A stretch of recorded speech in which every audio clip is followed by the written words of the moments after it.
the whole leg came out. Gotta put that back on. All right, we're live, guys. Hello. Hello. Hello. Oh. That's what I get for having IKEA furniture. I touched the leg of my computer table and the whole leg fell over. Oh So I was no. like, oh, let me just reattach that. Oh no. Yeah, it's back on there. We're good. Well, hello everybody. Welcome back to Chimera Collective, Darkness in Darvasta. This is episode 2 of our adventure. Should look at the camera. There we go. Hi everybody. Sorry for the late start. I had some technical difficulties involving my cam captures being difficult with me. But we're all good. We're here. Ready to go. So, who wants to try to do a little recap for some inspiration today? Who thinks they could do that? Volunteers.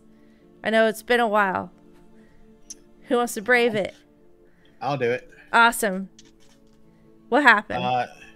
Well, we basically landed on the island. I don't have the map in front of me, so I don't remember the name of the continent.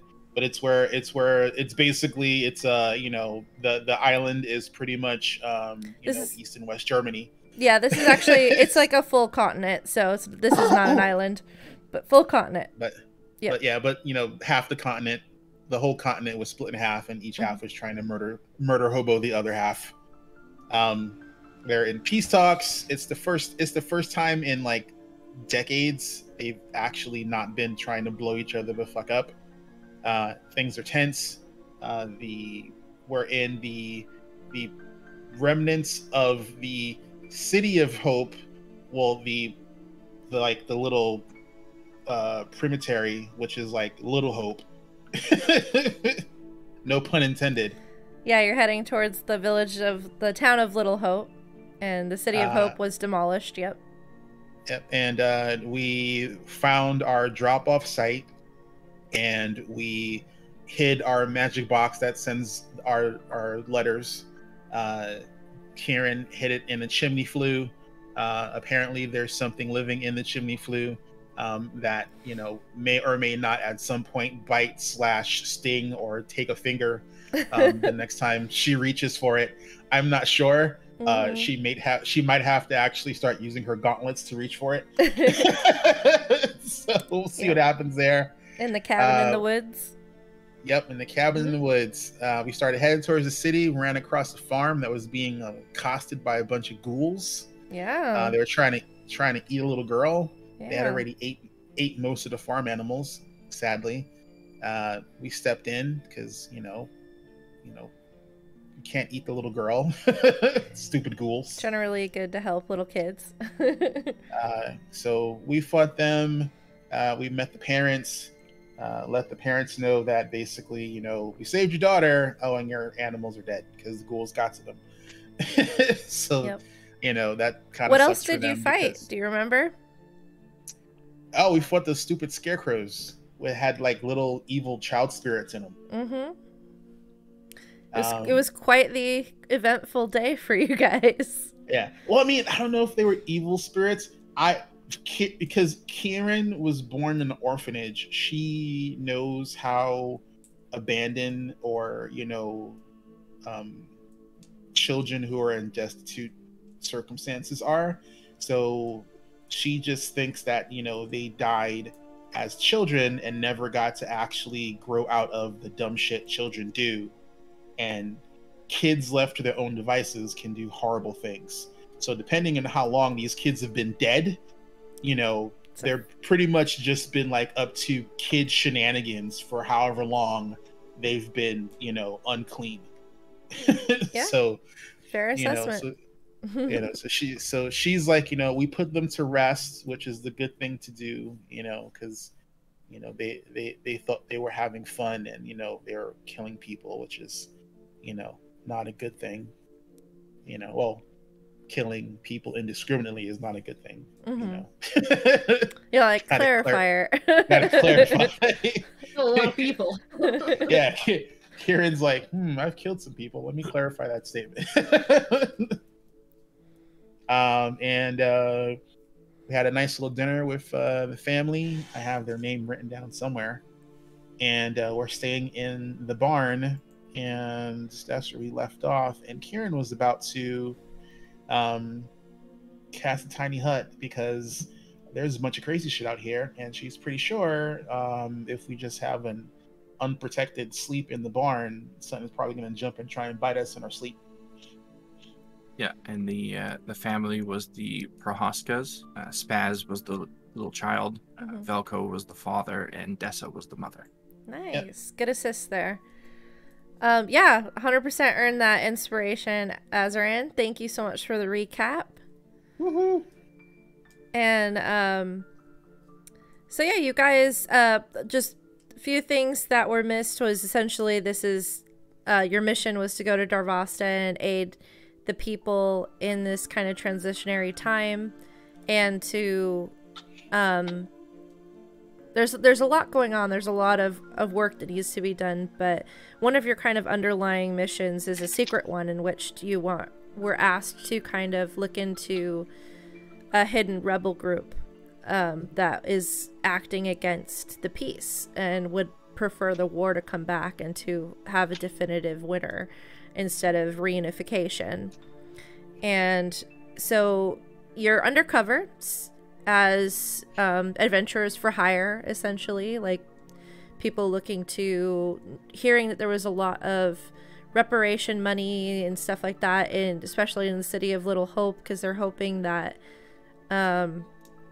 that town can become a catalyst of, like, a focal point for some things to get better, spreading out from there, as it was one of the most scarred areas of the region. So they're trying to make that be like a symbol of reunification, as it's so close to the border and was hit pretty hard.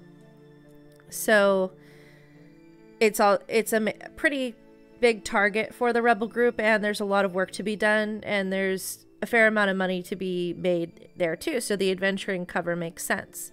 So you guys were sent out as adventurers for hire, teleported by Agent Phalanx, who you worked with before in the Zeppelin.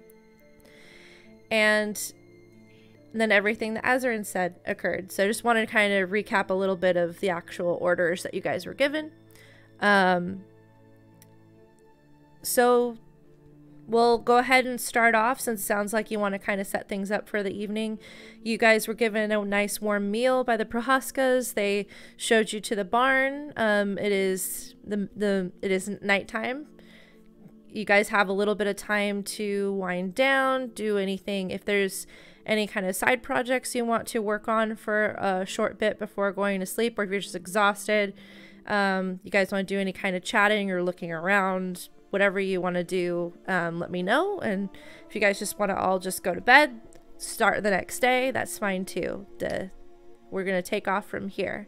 What would you guys like to do?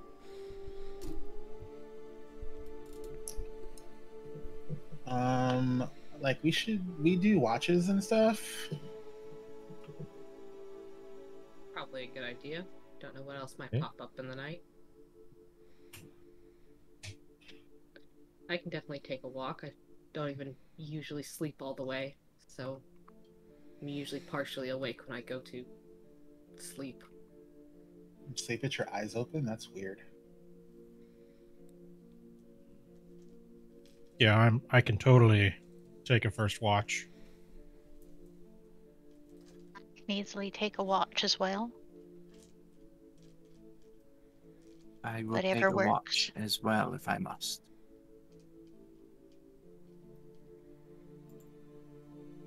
People should be enough for watches. How big of the space are we in? It's a fairly good-sized barn. It would fit.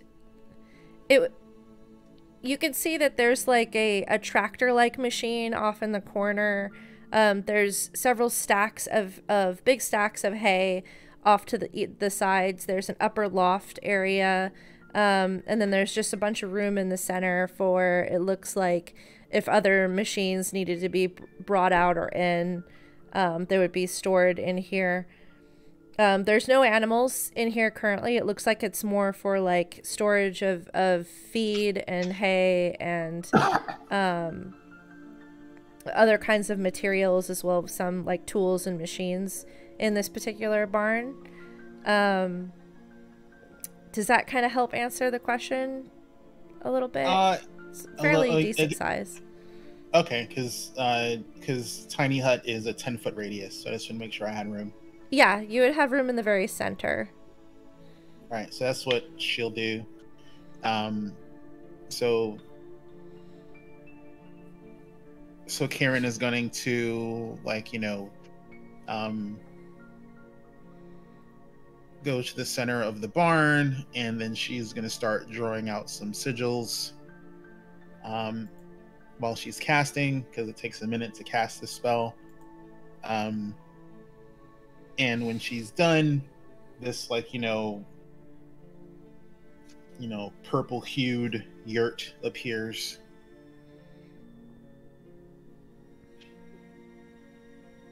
I'm picturing it was sort of like the background of your screen there with like little stars a little bit on the yurt totally. Kind of shining. It's cool. And when she casts it, she's going to include the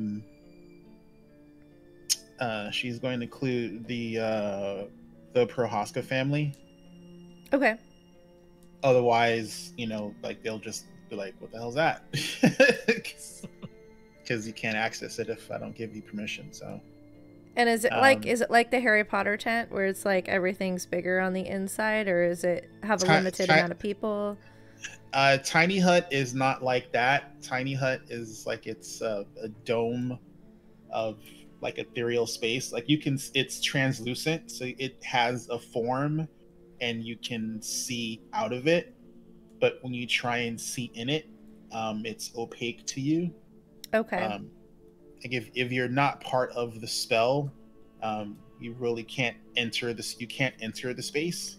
Could you share the spell just so I can kind of glance over it real quick on Roll20? Sure. You just have to click on it on D&D Beyond. It should send it on over. Perfect. Yep. Liam and Saya. Okay. Cool. And she's casting it as a ritual. Kieran's tiny hut. Yeah, they say it's tiny, but it's a 10-foot radius. That's not a tiny hut.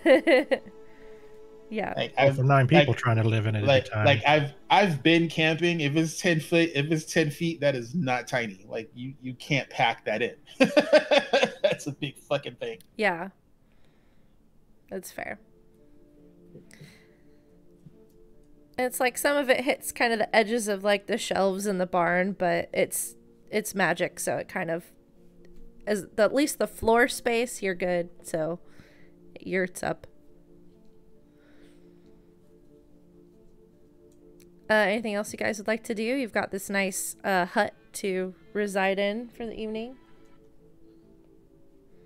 Fudge is gonna just go to wherever the front of the barn area is, and Buffalo will come up there, and we're gonna take first watch, and he's just gonna plop onto the ground, and then Muffalo's probably gonna act as like a backrest for him, so he'll like kind of curl around him, and then he'll just put a shield and beer next to him ready, and he's just gonna be wide-eyed staring at the door. Okay. So do you have the barn doors open right now, or do you have them closed? No, they're closed. Okay. I'm assuming that the cleric would like the uninterrupted rest, so I would take whatever watch would facilitate that. Yeah, she would either watch first or watch last, one of the two. So I could take the second to last? Pretty much, as long as you guys have at least 3 people, you're fine.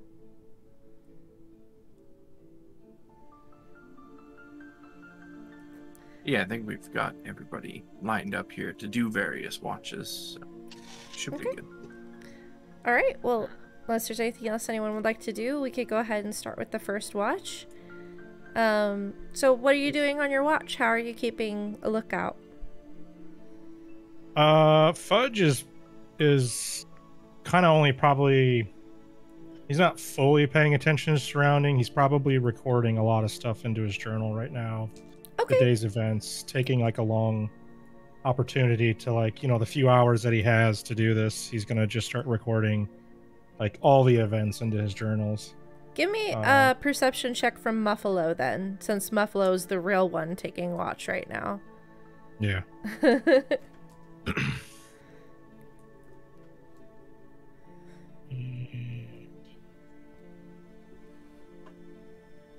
And roll with advantage in terms of scent. Okay. Ooh, scent based. I feel like he would have a good schnoz. Ooh. Great. It is. At least for this. Oh, not bad. 14. Okay. So time goes by and he seems pretty relaxed most of the time. Towards the sort of the end of your watch, you see his head kind of perk up a little bit. He kind of like sniffs the air and cocks his head in a direction. Seems like he's trying to listen. I'm going to whisper to Muffalo. You hear something? You smell something? Do you guys have like a code language between the two of you? Like, what did you say? He's, if I remember correctly, like he understands me fully. I mean, he can't like communicate verbally with me, but I would say like if like he would be able to like understand my question and like, do whatever animal response he could. Okay, I figure you would know how to read him really well. So you see in his body language, he seems to indicate that he is picking up on something. And he's indicating a direction towards kind of the right side of the barn. That's like away from the door, essentially. Like I'd have to go out of the door. Okay. Yeah, I'm gonna get up, put my shield on and my spear on. I'm like, all right, Muffalo, stealth. And we're gonna just kind of walk over quietly to the door, and I'm just gonna listen outside the door real quick. And you see him kind of fluff up and ruffle his feathers a bit and kind of like go into fluffy quiet mode. So you pause forward. So give me a stealth check for yourself and for Muffalo, please. Cool. I do it with disadvantage, and I think he does it just normally. Okay, he's not doing great today. You have disadvantage? I don't remember that. My armor gives me disadvantage. Oh. He got a 14, and oh wow, 2 5s. That's great. So 6 on for me. Okay. Just hear me clanking over the doorway. Yeah, Muffalo kind of like gives you this look, like you're like, come on, dude. Like, totally get it. And so you're just creeping up towards the door? Yeah, I'm gonna just kind of like, I don't know if there's any like, if there's like holes through the wood or whatever that I can peek through, or yeah. I just want to kind of listen to see if there's anything directly outside the door, essentially. Give me a perception check. Okay, I'm gonna stop rolling these bad dice. Try this one. Not much better. That's another 9. Jesus. Okay, it's just gonna be a 5 or 9 night for me. A total of that is a 15. Okay. So DM roll. yeah, DM rolled. So you kind of press your face up against the side to kind of look out and see what you can see. And when you look through, you hear this kind of like rustling, and then there's a furry face and an eye looking right back at you. Oh. Do I recognize this furry this face? I'm assuming. And you hear this snuffling, like sniffing. But it's too close for you to recognize anything from it. But it's fairly big, probably about like a little bit smaller than Muffalo, but pretty big. I'm going to just I'm going to put my shield onto like the door, and with my other hand I'm going to unlatch the door, and I'm just going to brace the door and kind of push it forward a little bit and see if I can get a better view of what's looking at me. Sure. So you open the door, you're bracing the door, trying to peek around the corner? Mm-hmm. Okay. Continuing your perception check from before, do you have dark vision? No, I do not. Okay.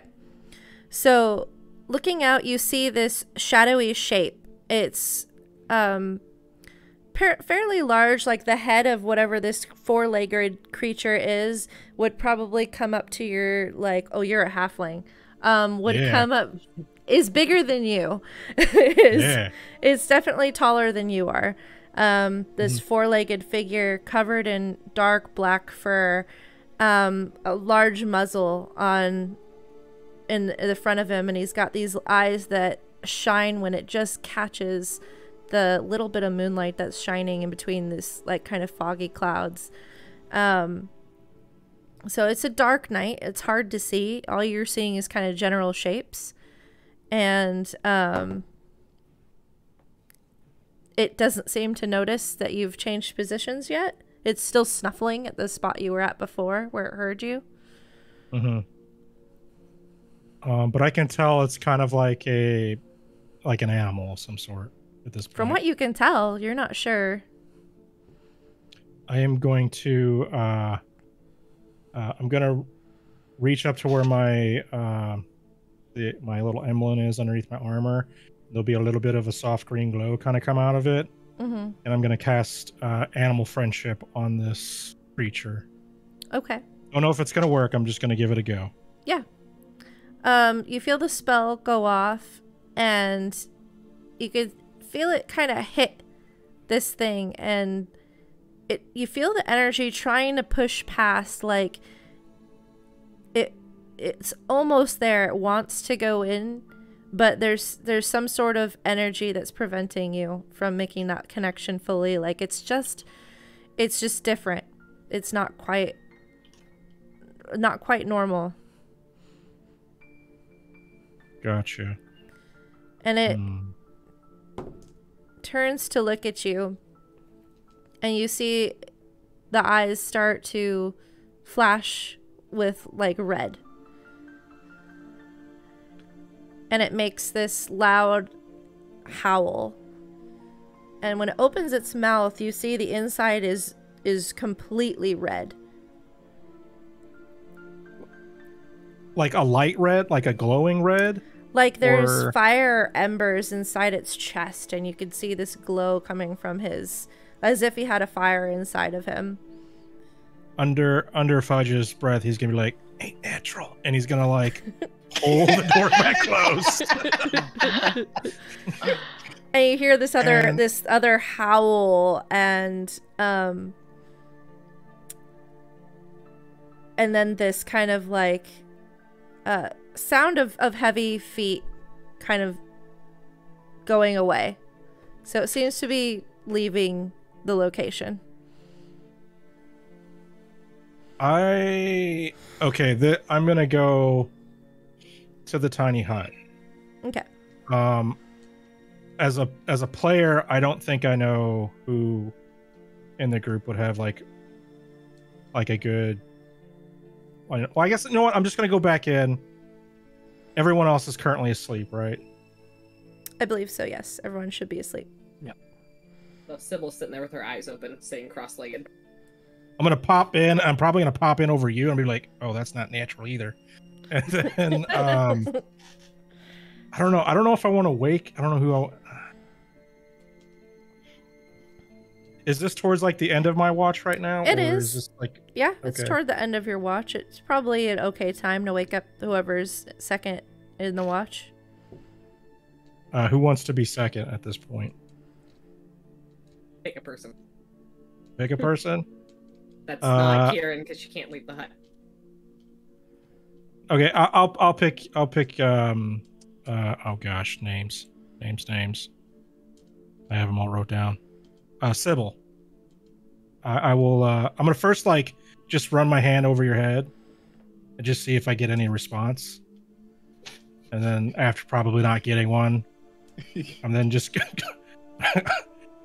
I'm gonna have to like I'm just gonna nudge your shoulder and I'm just gonna be like right over top of your head, peeking in through the tiny hut essentially. Then that way. Okay. Yeah. Hey. Yes. One, it's your watch, but two, there's some pretty crazy stuff outside. I don't think we're in trouble right now, but you're gonna have to keep your eyes peeled. All right. Some kind of beasts with like flame stuff on the insides. Is the door still locked? Or yeah, I mean it's closed. If there's a latch, I probably would have latched it. So it's more like there's a beam that can be dropped in place that. Gotcha. Yeah, I don't. Based on everything I did, maybe it's probably still open, but I'll just. It seems like it walked away. It seemed to come up to the door and was trying to peek in, but I guess I was super stealthed and didn't get noticed. So, just kind of keep your eyes peeled for it, and don't hesitate to wake me up. So, just saying. All right. Or no, latch makes more sense. Sorry. Go back to the latch idea. Okay. Then it's latched. And then I'm gonna have me and Muffalo will try to find like a little area for us inside of the hut. And he'll probably kind of do like a dog thing where he spins around a few times before plopping in. And then I'm gonna like dive into wherever that middle fluff is and try to just get snuggled inside. So, and he's like sneezing a lot, like something really irritated his nose. Oh, I'm sorry, little buddy. It's probably the air. Just try to hold it, because we don't need you to like let the whole wildlife in the area know. Loud sneeze. Oh gosh! Don't wake everybody up. He's kind of sniffling. Make you sleep outside the hut. Everyone's covered in snot. Got it. There's definitely like a good spray inside of the hut of just, Muffalo sneeze. Germs everywhere. Glad I made it outside with that. So I will just take a post kind of near the door. I don't want to be directly on the other side of the door in case someone decides to break it down. But nearby enough that I can kind of keep it's more of an ear out, because we can't really keep an eye out. Yeah. And then, so you're gonna kind of listen? Yep. Okay. Do you want to give me a perception check? Sure, I'm great at those. That's a 14. Okay. You listen and you hear the sounds of some sort of flying creatures kind of making their little skittering sounds. You see some sound of hear the sound of some bugs outside, but nothing that seems to be really disturbing. See a mouse kind of crawling across the barn. Things seem to be fairly peaceful for you. And your watch goes by with pretty uneventfully. I will return to the hut and I'll wake up Crystal. She also volunteered and didn't seem to be casting spells in our last fight. Spellcaster's rest. Sure, I can take the next watch. I feel pretty rested. So, is there anything I should be watching out for? Names. Fudge noticed some. Yeah, it's hard. Fudge noticed some a beast outside. I didn't hear anything through my watch though, so can I keep an ear out for larger beasts running around? But the door's latched, so at least that's a warning system. Okay, well, I'll keep my pistols at the ready and ears wide open. And you know what I might do is maybe I'll switch out and bring out the widow, and then I've got my draw sight on the scope there, and that may help if we need be. So, okay, thank you. You have good rest now. Do you rest? How do you rest? Kind of. Before I became this, I meditated for sleep.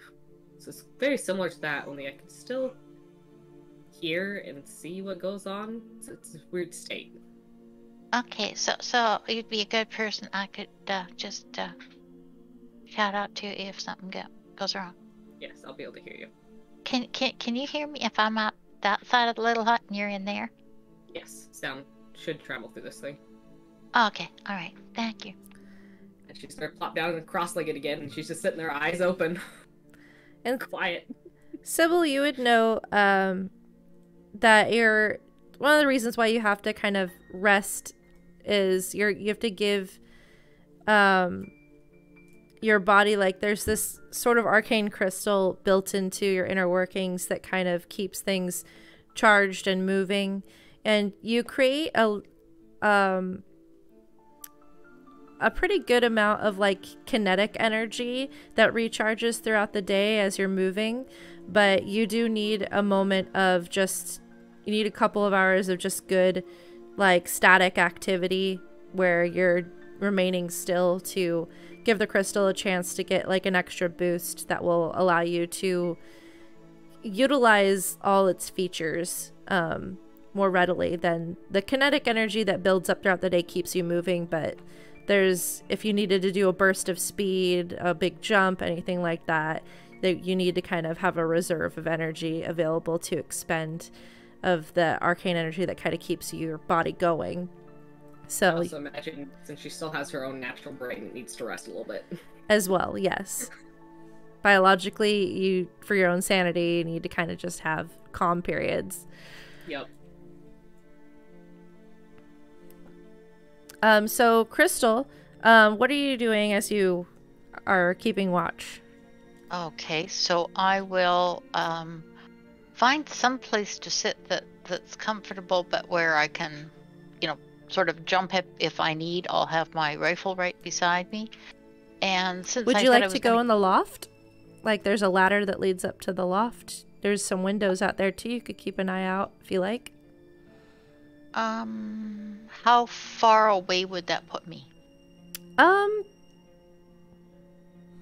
Maybe about 15 feet up. But I could look right to out. The side. Yep. Yeah, yeah, that sounds.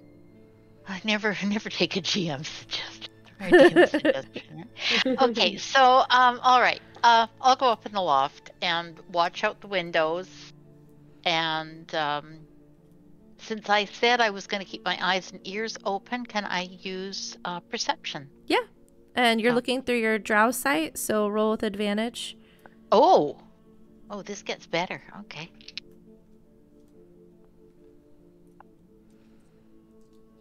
Okay, so that would be a 19. Okay. It's just for this situation, it would get you at a good chance of seeing something through that. So you can see that there's, you're looking out, kind of scanning the grounds. It seems fairly quiet. When you move off to the side of the farmland where some of the trees begin, and through your drow sight, you do catch some glimpses of this like burning bright energy that you would associate with the shape of a creature of some kind, and it just kind of flashes in between the trees. It's going unusually fast, and then you see another one. There appears to be two. And what did you get again? What was the roll? A 19. A 19? Okay. Looking down, you kind of catch sight of those two, and they hold your interest for a while until eventually those heat signatures fade out of sight. and you hear a distant howl. And then you kind of look down and around the immediate vicinity, and you see like a faint glow of where some residual heat had been. And you see it in the shape of some large sets of paw prints in the ground that lead off in the direction where you saw those figures. But other than that, everything seems to be pretty clear, pretty calm. But you feel like you've got a good vantage point here, and the rest of your watch goes by uneventfully, apart from the occasional distant howl. Would I have a skill that would allow me to potentially make a guess as to what those footprints were? That would probably fall under... I think you'd have to get down to them to get a really good idea. Okay. Right now, they just look like large paw prints that could be from a number of creatures, too numerous to name, that would create anything from like a bear, cougar, wolf. You're not sure. You can't really get details from up here. You'd have to do... That would require more of like an investigation or survival check close to the ground. Okay, probably looking at this.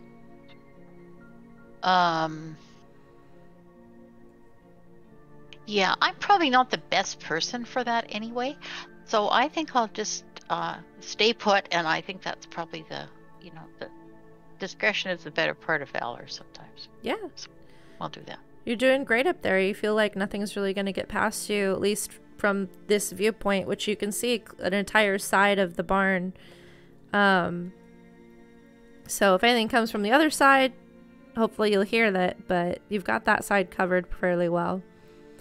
But you could crawl across the loft to the other window about halfway through if you wanted to, just to kind of spread out your looking out. But that's your choice. But regardless, your watch goes by uneventfully. And okay. Would I potentially learn anything more by moving to the other window and doing another roll, or no? Probably not at this point. Okay. Yeah, Alrighty. It's just, story-wise, if you feel like she would have switched sides at some point. I suspect she might have gone over there, but her focus would be on the door where things could come through. Okay, that's fair. And that's kind of like, you would see that in your peripheral. Out of either window that you looked out, the door is in your peripheral constantly, so that's easy enough to do. So the dawn breaks, and you hear the sound of morning birds.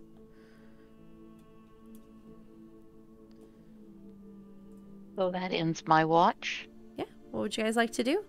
I will, when I go down back, I will share the information about what I could see with the drow scope with the rest of the group, and try to point out approximately where the footprints would be if somebody like Fudge would like to investigate. Okay. Well, I probably would already be up at this point. Like the moment light comes across, like it's like an internal clock for Fudge, and he and Muffalo will be probably outside of the tiny hut doing our morning workout routine, which is just push-ups, sit-ups, whatever we can. And Muffalo is trying to do all of this too. So yeah, you see Buffalo also doing little push-ups with him. we're just going. There's just a bunch of grunting and counting going on, and we're just doing our workout. But yeah, he'll stop when you come down, and he'll be like, "Yeah, I will.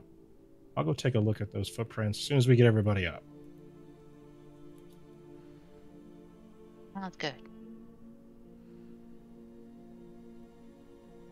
And he'll go back to his workout just to finish it up.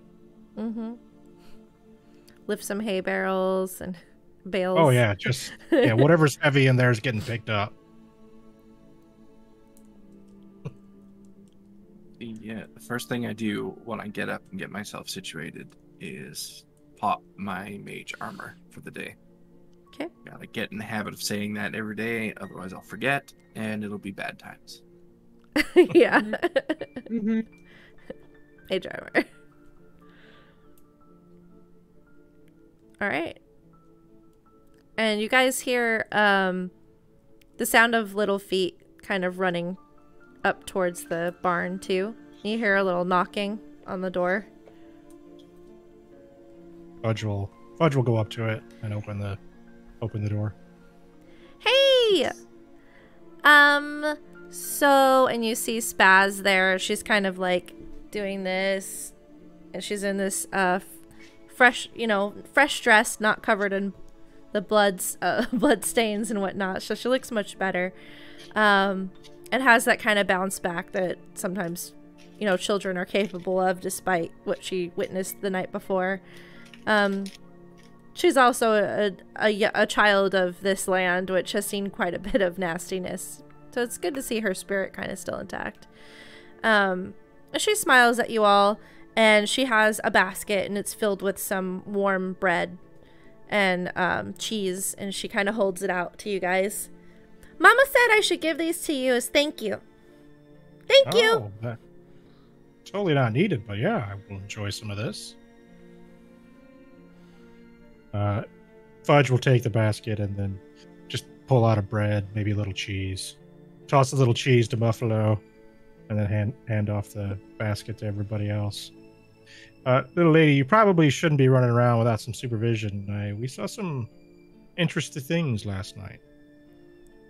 Yeah, I know, but my house is right there. It's okay. Mom's feeding the chickens. Gotcha. Okay, well, I'm gonna step outside then with Muffalo. And she follows Muffalo, and she's like currently trying to climb on his back. Oh, I help her up. I just put her on top of it. Thank you. Go, little doggy. He's not a doggy. He's an owlbear. Go, little owlbear. He'll probably just start romping around at that point. He'll listen to her. Whee! So she's just having fun doing that.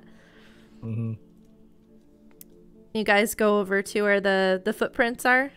Yeah, that's where I'm going to go for sure. Okay. You can give me a survival or investigation.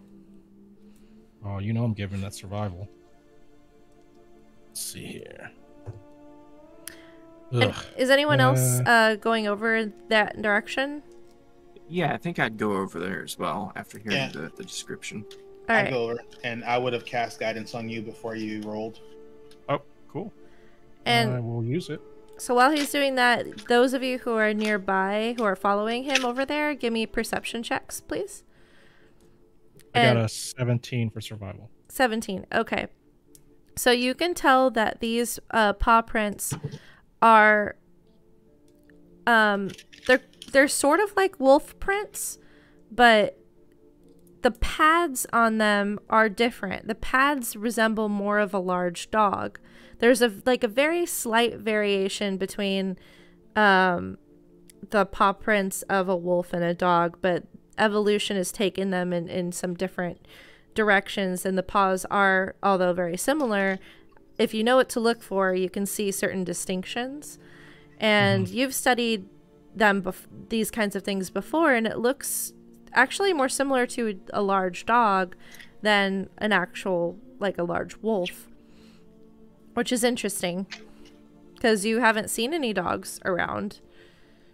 Haven't heard them. I'm going to, I think in Fudge's mind, he's probably trying to relate these prints to the creature he saw last night. Mm-hmm. Does the print size, the paw print size, look and feel very similar to like what that creature would be? It was hard for you to see, but you would say that the size matches the general shape of size creature that you saw. You believe that they probably belong to this creature. You can see also the depth that the paw prints have been pushed into the ground here. You can tell that this creature is got some pretty sizable weight to it as well. Okay. Yeah. What was the perception you guys got while you're standing over there looking at him do his thing? 25. I got a Kraken for 24. Oh, wow. Okay. I got a 12. All right. Yeah, I got a Kraken for 25. Nice. So Crystal and Kieran, you both, when you walk over there, both of you immediately sneeze and like hold your noses. Like it stings. And my cat is trying to bust down my door, sorry. She's distracting me. And you kind of follow your noses down to kind of up against the barn area, and you see that there's a line of this kind of yellowish dusting of powder that's on the ground, scattered on the ground. And looking, you also notice it around the paw prints, and it smells like sulfur. That distinct kind of rotting egg smell. Oh, she would know the smell of sulfur. Yeah, Kieran, you recognize that immediately.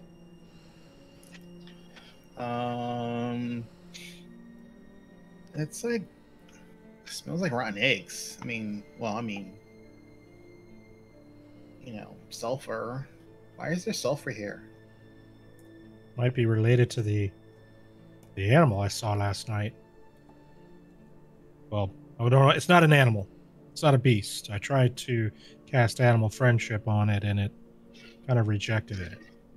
So whatever it is ain't natural. I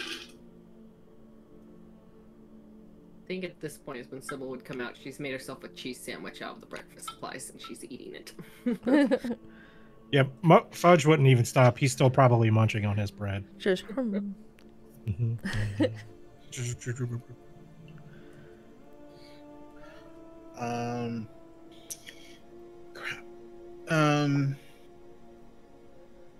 Like, she totally would not know or have any idea what this is, but she recognizes the smell. Can she possibly use a religion check to see if there might be something that Yeah, I was gonna suggest it if you didn't bring it up. So go ahead and give me a religion check. For you specifically. See how well Kieran paid attention in her seminary classes. 9, because it's stupid intelligence modifier. So you know that sulfur, your base know that sulfur is in common association with beings from the hells, essentially. Demons, devils, things like that nature sometimes have that associated with them. That's your religious knowledge of association with sulfur. Why it's on or near a beast, you're not sure. You have no clue. But that's just an association that you have with sulfur.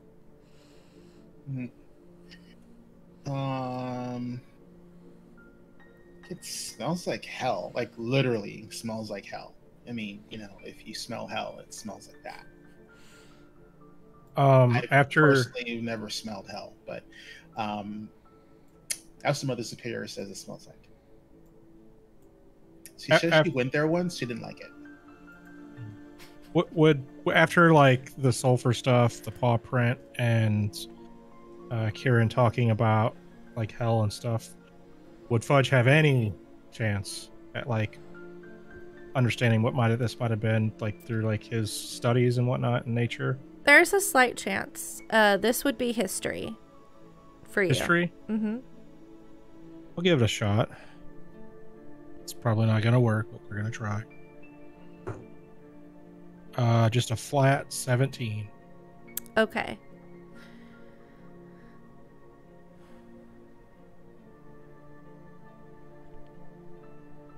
Trying to decide.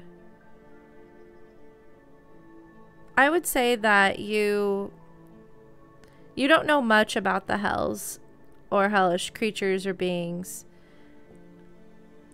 But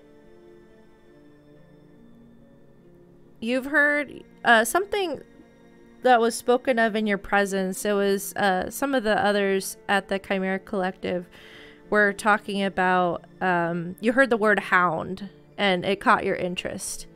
And so you started listening in a little more, but then they seem to be talking about something from the hells, some sort of demon dog or hellhound, and you thought that was interesting in conversation, but it didn't sound natural to you. You do recall that they said something about them sometimes being like summoned or just being drawn to certain areas or certain things. They come around when certain pacts are made. There's various reasons that you kind of overheard these two people talking about, but you didn't get too much detail, and it mainly just interested you because the word hound was in it. Yeah. So you didn't get too many details about it. So this being could be related to that, or could be a hellhound, but you're not 100% sure. Okay. I'll be like, well, Kieran, I remember hearing something about hellhounds, and what I saw last night and the way you're describing this stuff. Maybe that's what I saw last night. Ooh, those are nasty. And then she like there's this this very ornate book that she has like tasseled to her hip, and she pulls it up, and she like flips through it, and then she goes, "Did it like that?" And there's like a picture of a hellhound. You know, it's like, you know, in the common fiend section of her Bible. You have a common fiend section of your Bible? Sure. Look, the Bibles here are much different. A crude sketch of a dog with like fire coming out of its mouth and glowing eyes. It was pretty dark, so you didn't get to see too many details, but I mean, dog-like thing with fire seems to be fitting. I can't be sure, Kieran, but if I was betting on it, I would say that's probably it. But it was dark, and all I saw was basically the flames coming out of its mouth. So, well, not really coming out of its mouth. It was just kind of a glow. I mean, we should sort of find them, or it, because if it's not something we can take care of, like they're gonna have to move. Like hellhounds are super territorial. Yeah, I can probably track this thing. I can say it was more than one last night though, so we would need to be prepared for whatever it is. Actually, you only saw the one, but Crystal did catch sight of two. And I was going to share everything I saw on my watch with the party, so everyone would know. But she didn't, and they would know the directions and everything that I saw. Well, I remember you saying that I did hear like a second hound like out there, so Fudge would believe that there's at least two in the area.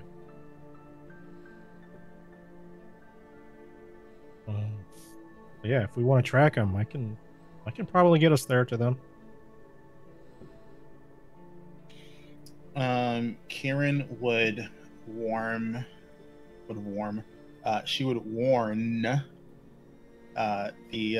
Prohaskas that there's like she would basically just say, you know, there's like a demon dog running around your property. We're gonna see if we can find it. You might not want to leave too far from your house just in case they show up and we're not around. So I'm guessing you approach the mother because she's the one that's currently most visible. Okay, yeah. She'd be the first parent she ran into. Yeah, so her name's Dessa. And so Dessa's kind of feeding the chickens that are closer to the house right now. These ones survived. And she kind of says, "Oh, there's been dogs, you know, barking in the night, but we just don't go outside, and it doesn't seem to bother us much." Like a lot of dogs. Well, you know, just howling every now and then. Like for how long? I'm sure you heard it last night, didn't you? I'm a real deep sleeper. They don't come around all the time, but once or twice a week we hear them. So far, I haven't caused any trouble. It's just some stray dogs. There's a lot of strays in the area, you know? Right. Okay, well, we're gonna see if we can find out where they are and make sure they don't bother you guys. What's this about hell? You know what? Forget about that. I'm pretty sure, you know, I'm pretty sure they just saw weird stuff at night, you know, with the ghouls and all, and, you know, weird stuff in the air. We'll just continue to stay locked up at night. I'll make sure. That's really Spaz, if I have to tie her down in her bed, I will. She kind of glares at her daughter. Riding around on the owlbear. Yep. Molly tried to ride the demon dog too. She probably would. It would not end well for her. No. But if this thing's dangerous, by all means, would much appreciate it if you took it out of the area. Did Kieran get the general direction of where Crystal saw them heading during her watch? Crystal would have pointed it out. She said she did. So yeah, into the forest. Yeah. Like, what's over that way? Like, I know there looks like a tree line, but like, is there anything, you know, in particular over there? Mostly forest, but you go in further enough, you get to the old ruined church and the graveyard.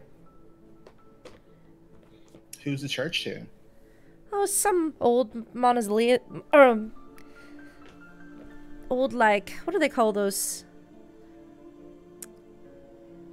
Like, literally, DM is blanking on the word. Mausoleum. Mausoleum. Thank you. But that was before the war. It got bombed pretty bad and now is lays in ruins. We haven't used that graveyard for some years now. Alrighty. Thank you. And she's gonna head over to the party, and she's like, so there's like a graveyard and some junk like in the forest that way. So they're probably there, or at least close by. Kieran, I got a question for you. I know the collective has kind of left us out here on our own and told us to kind of be adventuresome and sort of look for money where we can. If we were to kill these things, would there be a body that we could take in and maybe get a bounty or something for? I don't know. Are you saying this in front of Dessa, or?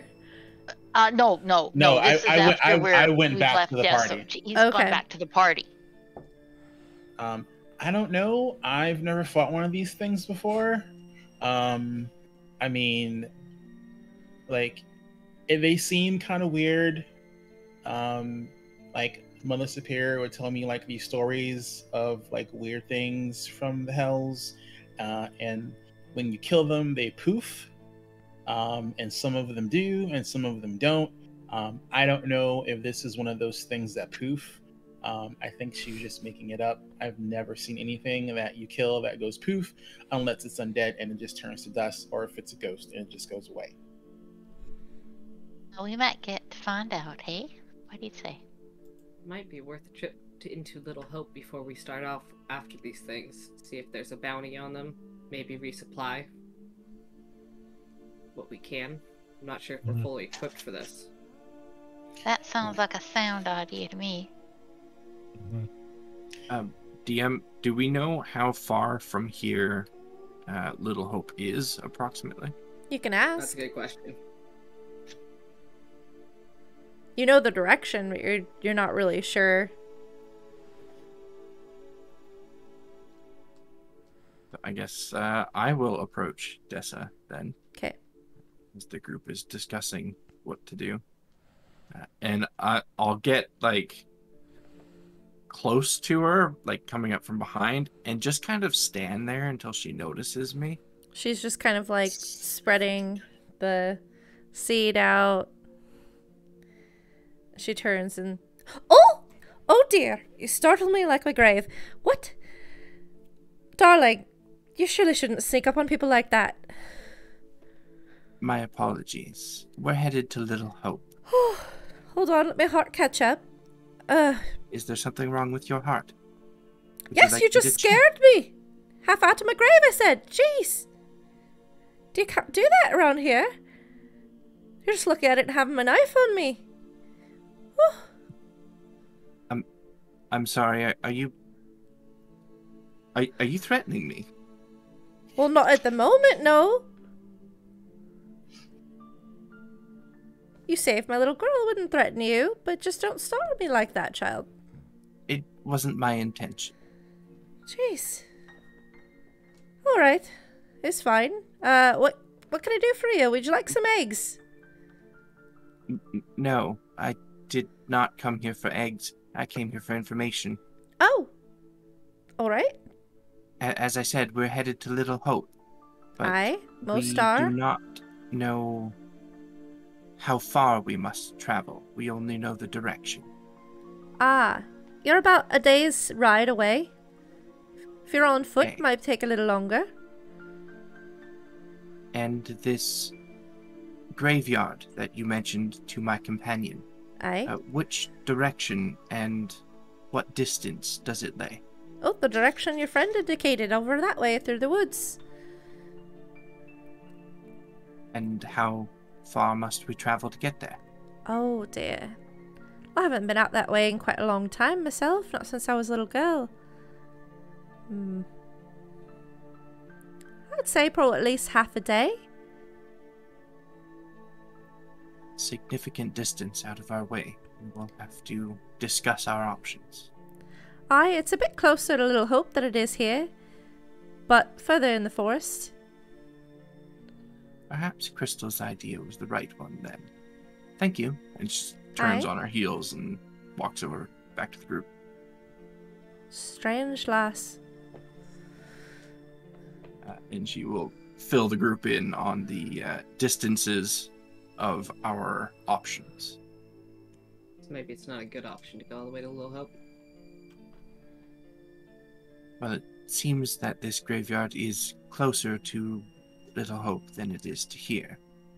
So even if we backtracked, it shouldn't take more than a day to go there and back after we've reached Little Hope. Question is, do we want to leave this family defenseless for that long? Well, I mean, they've been holding up all right as long as they stay indoors at night. Should be okay for a few more nights while we get things prepared. I mean, the little ones sneak out again. Well, we just have to make sure that she doesn't do that, or at least her parents should. Well, her mom said she tied her to the bed to make sure that she doesn't get out at night. Mm-hmm. Alrighty. Izzy Spaz has gotten tired and she's fallen off. And she's kind of wiggling in the mud right now, trying to get Muffalo to copy her. Oh, he'll do it. He'll do it easily. In her clean dress in the mud. Yes, Yep. she's a little kid. Yep. Totally a little kid. You see her mother look over and just sigh heavily.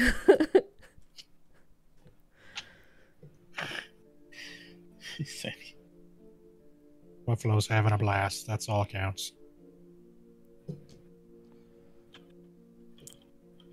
I guess the second part of that question is, do we have enough coin on us to actually purchase something? And we are each given a couple gold. 4 gold. No, how much was it? Fudge got some money 5 on gold. him. So she gave the party as a whole 5 gold. That's what it was, yeah.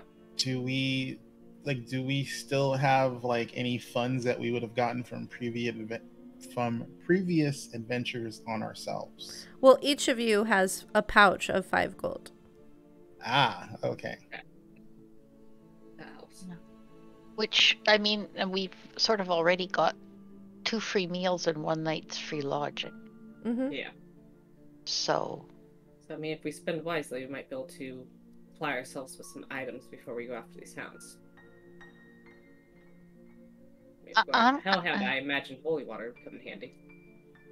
I'm kind of thinking too that perhaps when we get there, if we explain that we are adventurers, and then we tell them what we've seen and what we're thinking of doing, it might sit better than if we just show up without them knowing who we are, and then have maybe a carcass of something or other with us. I don't know, like. Maybe. But we also might, get more information that might help us, and there might already be somebody out looking for these things. We don't know that. Not trying to be too cautious, but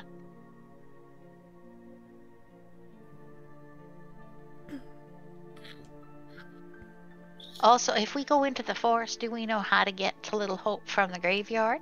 Which is another option, I guess.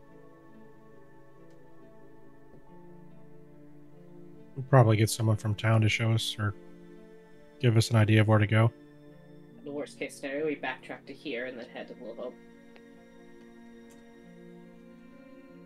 Perhaps this family has a map of the region that we could borrow or make a copy of.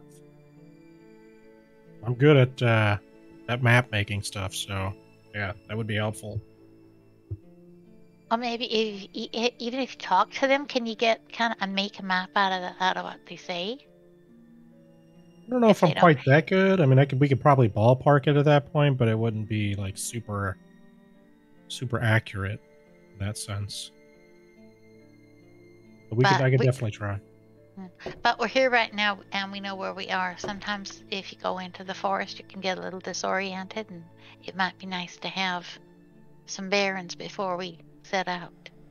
Well, I love the forest. I don't think I've ever been lost in one in my life. So, I'd feel I don't confident to get us actually through. really think I've ever been in a forest myself, but okay. Oh. Well, he looks around and he's like, normally I would say it'd be a blast, but this place doesn't look like a natural area for forests.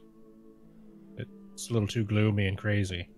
So it might not be like a real forest. Yeah, it's something's obviously. I mean, we know this place has been war-torn and battered and bruised. What's growing here and what's living here isn't. I hate to say it, but it ain't natural anymore. So if it ain't a natural forest, could you maybe get lost because it ain't a natural forest? Do you think? Just ask. Not doubting your skills, sir, but. Oh no, I don't take offense. That's a good thing. I feel like I would be fine, but there's always the odd chance of it. Going in circles for far too long. You never know. And I don't know if Fudge would bother to acknowledge this or not, but just animals tend to gravitate towards you, and you notice that the chickens have sort of gathered around your feet, and there's one that's fluttered up and is trying to perch on your shoulder. Oh, he doesn't pay attention to that. It's just everyday normal Fudge. But you guys all see this. The animals just start, just kind of he's a magnet. It's like that, like that scene from freaking Pet Detective. Yeah, yeah, yeah. Just comes Fudge, into a room, and animals just jump on him. Yeah, Fudge. It's an everyday thing for Fudge. He's just used to it. He just anticipates that it's happening and doesn't think twice about it. But yeah, for anyone else, it's probably crazy to see that happening. But yeah, I feel like I could get us through, especially if we if we can get a map, and I mean, I've been doodling in my journal this area already. I have like kind of a mental map and a small map of this area already, that I'll probably transcribe onto something larger later. So Chicken starts pecking bread out of your beard. Hey, that's mine. Get out of here. I'll eat that later. I mean, there's probably a map in Little Hope at the very least, but yeah, I think at this point we just worth asking before we leave this household. Yeah. it is. I will walk over to whoever's of the parents, whoever I can see. I'll just walk up to whoever I can see at this point, and ask about the map situation, or get an idea of like if they can kind of describe like key landmarks to getting to that place. Oh yeah, Dessa's still around, and she's kind of, well, most of it's in our minds, really. You've grown up here, but I can describe a few things for you.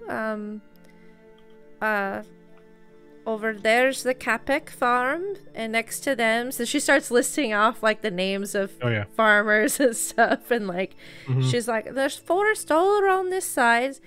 And if you go way past that, there's where, real far that direction is the ruined city, and then no man's land for quite a while over off in that side.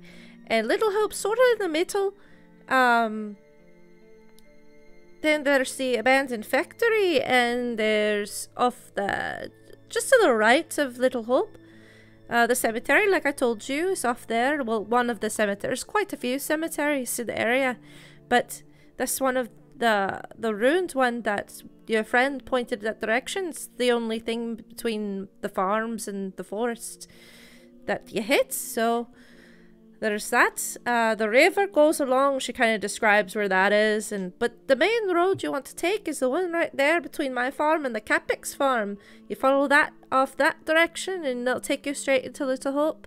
There's a few side paths that lead to some huts here and there. Some abandoned, some still folk live in them, but hunters' lodgings and whatnot. But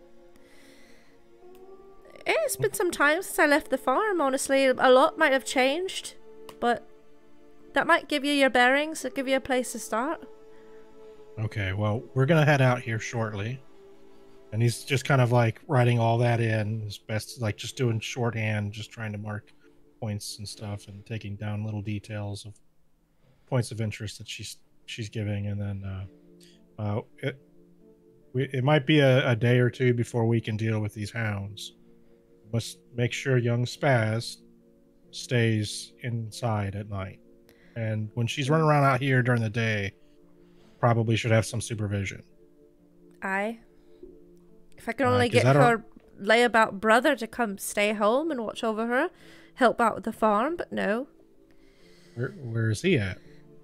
Oh, he helps out in the town quite a bit, so I can't really fault him for it. What's his name? I'm looking up his name. Hold on. Krasimir. Krasimir or Krast? Kras. Krasimir.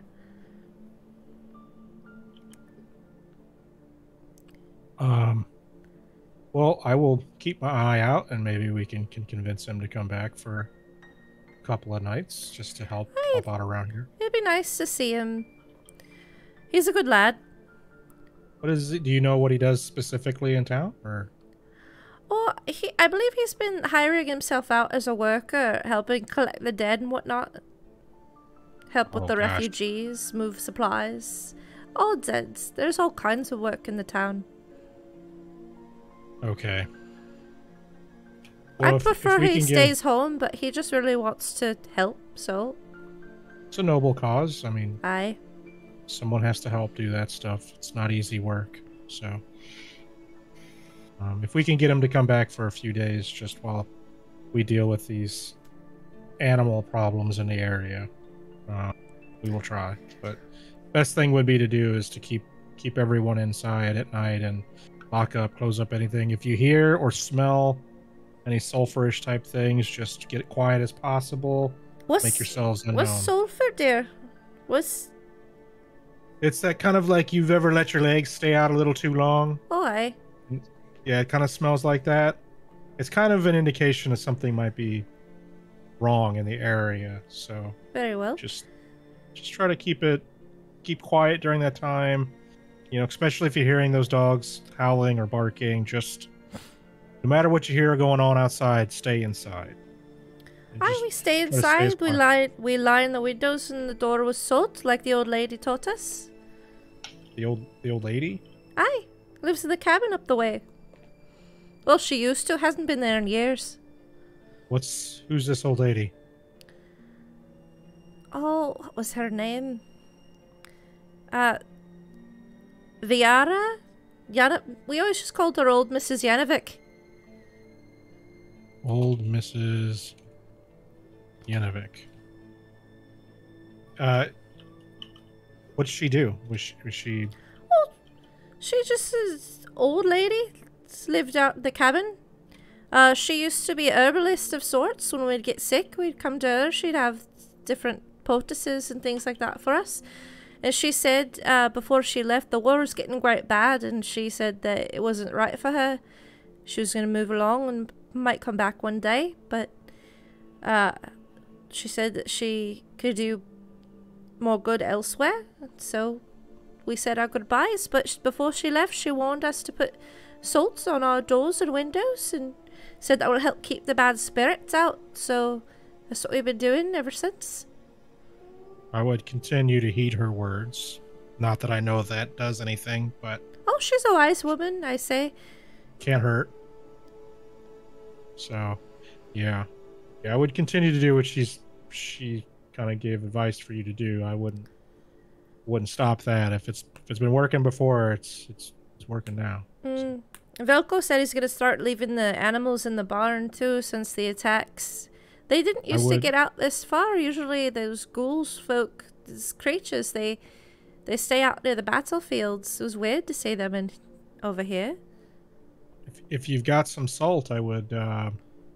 Oh, salt's not going to work on those things, dear.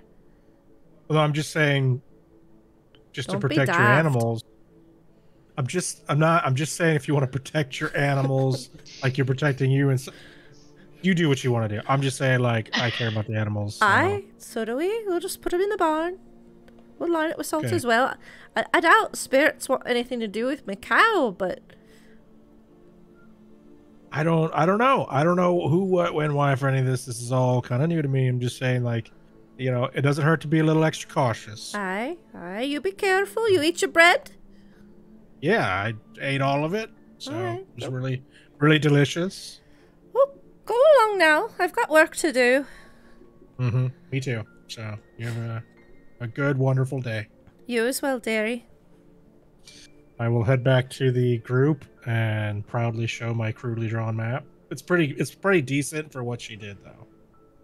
What she said. Give me a little performance check. At advantage, because you're this is what you do. You make maps a lot, but you didn't have a lot to go on. Yeah.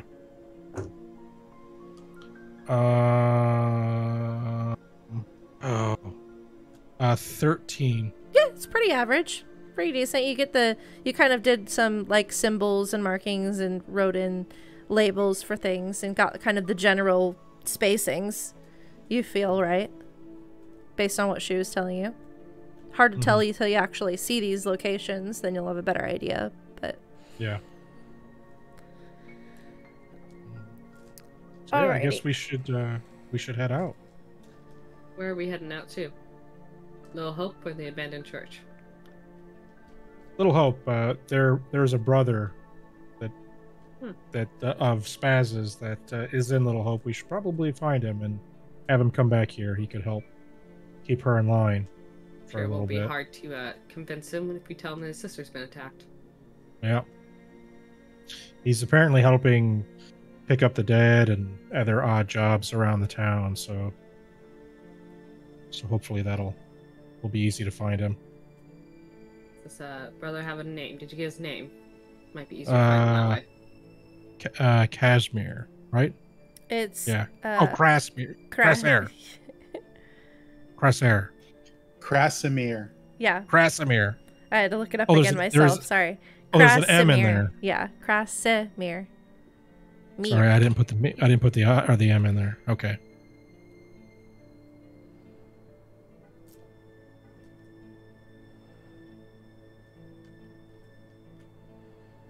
Alright, so we heading out? Yes, the sooner the better. All right, I think this is a good time for us to take a break. So we're gonna take a 5-minute break or so, and we'll be back. Thanks you everyone for hanging out with us, and we'll see you again shortly. So just kind of hang tight.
Welcome back, everybody.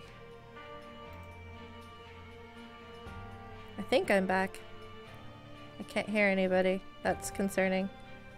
We're here. Oh no, there you are. I'm like, what? Nobody's talking. Helps if I'm not muted. Let me switch the music back up. Blah, blah, blah, blah. Let's do different one. Alright, so you guys are off on your journey, heading out towards Little Hope. Chat is quiet today. I'm not used to it. Let's see. So, you guys are going on foot. Who's going to be kind of leading the way down the path? All right. Oh, it's me. All right. Guessing you want to do survival? Oh, yeah. Yeah, it's my bread and butter. You make a very poor pun. Crystal's probably riding shotgun. I like it. That is a 17 for survival. Okay.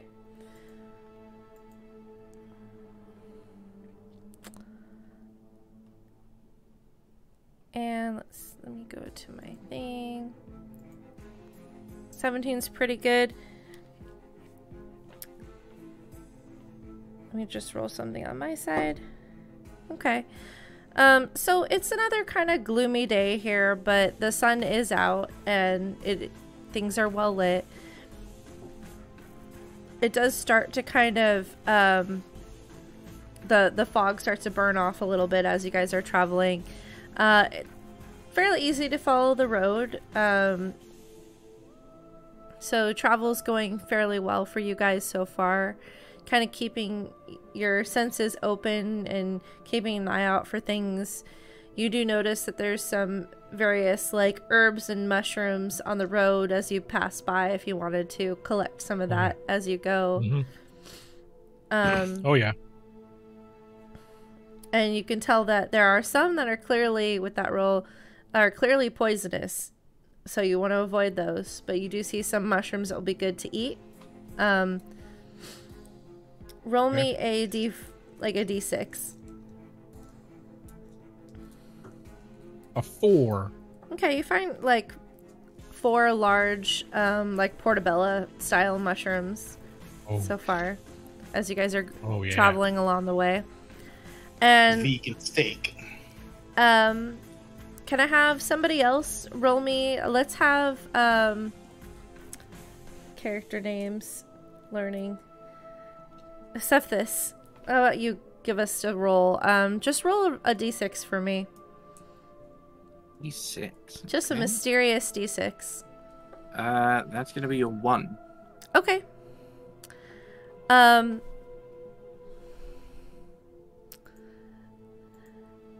So as you guys are walking along,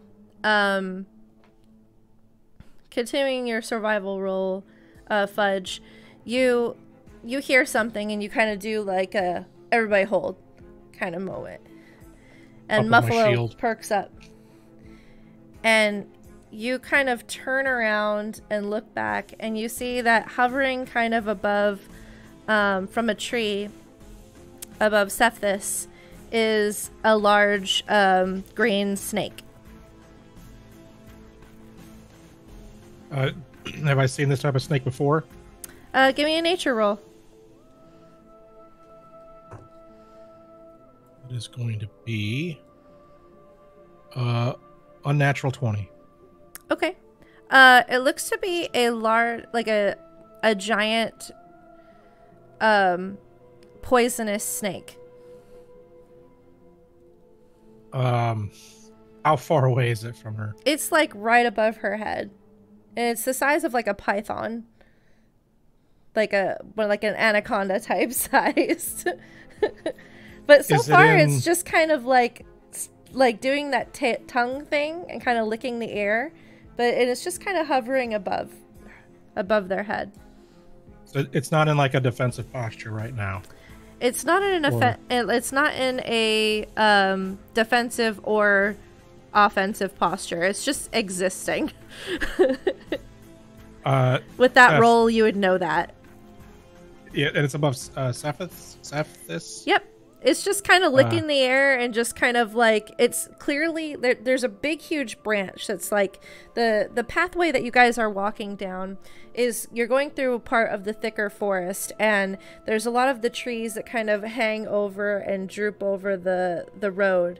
And in one of these like larger, thicker branches, this snake has kind of coiled itself around and seems to be just kind of resting and draping off into the trail that you guys are walking. And just, you sensed like almost like a spidey sense of danger potentially, and kind of spun around to see that it was kind of hovering over your friend's or your companion's head. But anyone else maybe would have immediately thought that this was a threat, but you, with that roll that you got, can tell that it's not in a threatening posture right now. I'm going to cast Speak with Animals. Okay. On myself. And I'm going to speak to the snake. I'm going to be like, we mean you no harm, Almighty. You guys hear like parcel tongue coming out of Fudge's mouth right now. and then to Cephas, I'll be like, you should just continue forward a little bit, but no startling movements. What did you ask the snake again? I didn't ask anything. I just told him we mean it no harm. Oh, okay. It just kind of watches you, or it turns its head towards you, because it was kind of looking off into the forest that direction. Didn't really seem to care about you guys. But now it turns towards you and kind of like licks the air and just kind of watches. Has Cephas moved at all? Did you tell me why I should move? No. Okay. So I mean, you saw me speak some weird stuff first, and then I asked you to move forward without moving or anything, like any jarring movements. So I will continue moving forward just at the pace I was going before, but my attention very clearly shifted towards Fudge with a very like quizzical look on my face. Like, is something wrong?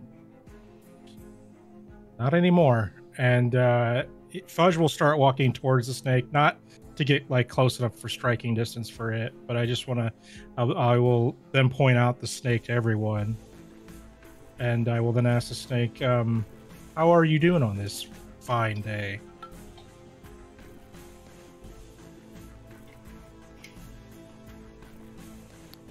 What question is that? How are you doing? How does one do? Have you caught anything recently? Anything to that you've enjoyed? Yes. Good. It kind of looks off in the distance, kind of like satisfied. But could always have more. I would appreciate if you would move. I know this is probably a great perching spot, but many travelers may travel across here. I would hate to see you harm someone by accident. Won't harm tall people like you. Small people. Gosh. You would harm me? Maybe. You... Oh, you have to get to know me first. Actually, you are quite small. Would you like to get closer? Muffalo's probably right behind me at this point. I'm like, it wouldn't be very wise to attack me. You're a bit thick. But I can work around that. I approach as a friend, and you would want to harm me? Oh. What is friend? Someone that would help you out of a tight spot if you were in one. Say, maybe another larger creature that wants to eat snake. You hear this, like, the rest of you hear this strange, like, hissing, like, Methodic kind of hissing, like it's laughing. It's I like, see. Normally, I would never be, upset by a creature's actions, but clearly you are not interested in actual conversation. I talk. We talk. Talking's fine. You don't like what I say, not my problem. I will warn you here now, if I find that you have harmed anybody along these roads, I will come find you. And he'll pat Muffalo, and he will have a good supper that night. Snake looks at Muffalo and kind of like gets back a little bit. Right. And I'll tell the group we can go. And then me and Muffalo will go back to the front and continue moving on. Alrighty, so you guys travel for a while, and you do eventually the forest starts opening up a little bit more, and going into some dirt roads, and you see a smattering of residences that are still kind of farther out from town. And as you're traveling, you do kind of come up to there's like a bit of a crossroads, and in the crossroads there seems to be a wagon of a few people. They appear to be like refugees. Looks like a couple of families gathered up on a wagon. They kind of take the turn in front of you.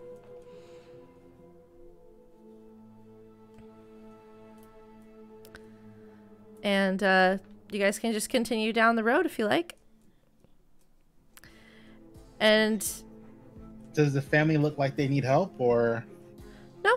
They look like they're just kind of heading in the direction of the town. There is you see that there's some individuals that have like bandages wrapped around them. There's a man sitting in the back that seems to be missing his leg. There's a couple of children, a woman with a baby, clearly refugees, kind of making their way over to the town. Mainly pointing it out in case you guys wanted to ask any questions, or gives you kind of opportunity to have a break from the road. Fey Wild and Out, welcome. Welcome, Fey Wild and Out. Heyo. Whoa, Welcome, Raiders. Whoa. It appears like they're heading to Little Hope. Yep. Yeah. So going the same direction as us. Then. Yeah. Go in the same direction. I'll just turn to the rest of the group here, and perhaps we should travel with them. Safety in numbers, and we can learn more about the region. We could. Mm-hmm. Is there anyone that Kieran can help with medicine, as opposed to like actually doing healing magic? Like, are there the wounds that she notices too severe, like they would need clerical healing, as opposed to just no one seems to be like in threat of death right now or anything like that. There is a number of people who have general, cuts and sores and various, ailments like, fungus infections and things like that happen when you're out and about with very poor, limited access to hygiene and things like that. So if Kieran wants to, she could probably approach the wagon and offer her just general medicine services to help kind of treat some of those sores and make sure things aren't getting infected. Yeah, she would totally do that. Okay. And they definitely invite you up into the wagon too, because the people that are the most in need of that sort of thing would be kind of traveling in the back there. And you kind of proceed to start to help them. And you guys travel in the same direction for a time, and the day goes on, approaching night, and it looks like it's the people at the front of the wagon start kind of looking around, you can tell they're probably trying to find a spot to stop for the night. I can help with that. I'll start Okay. looking around. You want to give me a survival check for that? Yep. Natural 20 for 29. Damn. Okay. It's like right there. Oh, and you have a shovel? I think there's some gold. You see what would be a nat 20 worthy area of safety that's in the general vicinity they're at right now. Okay. You catch sight of something kind of off the road in the woods a little bit, and it's clearly an unnatural structure. And you kind of halt the group a bit and get a little closer, and you can see it appears to be an abandoned bunker of some kind. So it looks to be like a stone structure that is partially above ground and then kind of sinks deeper into the ground. Is it dark in there? It is dark. I'm probably gonna yell over to Crystal. I'm like, I'm pretty sure you have better eyes in the dark than I do. Okay, so I will take, so as not to alarm anybody, I will actually unclip the drow sight scope from my widow. Got it. So you're just holding it up. And have a look, kind of scan the area with the drow scope. Okay, you approach the bunker with Fudge and kind of do a scan, and you don't pick up any heat signatures. You can't see any detail in the drow scope, but you don't see any heat signatures of life. I will pass that information along to Fudge. Okay, I'm gonna light and make sure he's clear that, you know, there could be things, but nothing that is living, like. Yeah. That, you know, it doesn't give me any kind of dark vision or anything. It's just heat signatures. Let me help you for a second. I'll do Divine Sense. Okay. So I can see if there's any celestial, fiend, or undead within 60 feet. 60 feet? Okay. So you kind of walk up to the bunker and extend those senses. Your eyes flash for a moment, and you don't sense anything in that 60 feet range. I can tell you there's no undead in here. This is probably our best place to stay for the night. We can bunker down in here. But if anybody can see in the dark, I'm going to light a torch and go in, but if there is something in there, I don't want to startle it with the flames. I can go in. I will go with you. I can see in the dark as well. Awesome. Perfect. I'll be behind you stumbling along. And the two of you with your night vision go forward and look around, and it appears to be an abandoned bunker. Like, there's some wooden tables with some scattered like military style maps of battle plans and things like that were left behind. Like, this was an outpost since abandoned. There's layers of dust, so you can tell it has been out of use for a couple of years. Maybe when the front lines moved or shifted, it became obsolete. There's some like old crates kind of scattered and broken in the corners. There's some cot-like beds, like, you know, like army cots where they have the, you know, the little crisscross things where you can fold them open. So there's some old dusty ones of that kind of that have been folded up and put up against a wall, but you can take those down, shake them off, set them up if you like. So it looks to be a nice place to, you know, hunker down for the evening. Pretty safe and secure. It's got a heavy metal door in the front. It's creaky, it's rusted as hell, but it's something. Are those maps something that we can take along with us? You can take them with you, but when you look them over, it's almost nonsensical to you, because it's more, like I said, more battle plans of like certain battlegrounds and areas. So it's more troop movements and things like that than actual topographical information. Okay. I will take them to turn them in. It might help the people we work for. Sure. I will copy down any useful information I can from them and just put it in my notes. Okay. It will give you if there at is least an anything. idea of where some active battles were at one point in the area. Yeah, that sounds good. And the refugees all kind of agree with you. They have conversations with themselves for a moment, but they also seem to come to the agreement that this is a good place to kind of hunker down for the night. And they make a fire just outside of the bunker because inside would be a bad idea. So they make a fire outside and start, cooking things over the fire. They've got a pot sitting out and kind of just rummaging around, getting ready for the evening. I'll add my 4 portobello mushrooms to whatever is being made. Sure. Yeah, they accept it gratefully and add their own things to it as well, and offer to share the stew with you all tonight. Would we have had anything left from the farmhouse? Any bread or cheese or anything that they... You probably have a little bit of bread and cheese, I imagine. You had a whole little basket full, so if you want, If you can there's kinda any offer of that, I think we should offer that. Yeah. If that the group I can should do also, that. yeah, I can also forage around too. I'm good at finding stuff. So.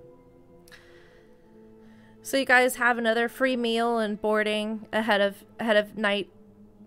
you set up. Is there anything you guys would like to do before kind of calling it for the evening? I would concur with Sybil that it would be worth taking those maps along to try to get them back to the collective. Okay. Or, yeah. Yeah. If it was possible, I probably would have tried to scoop them up before we let anyone else into the bunker. Yeah, that's fair. So. But yeah, if Crystal wants to hold on to them, Crystal can hold on to them.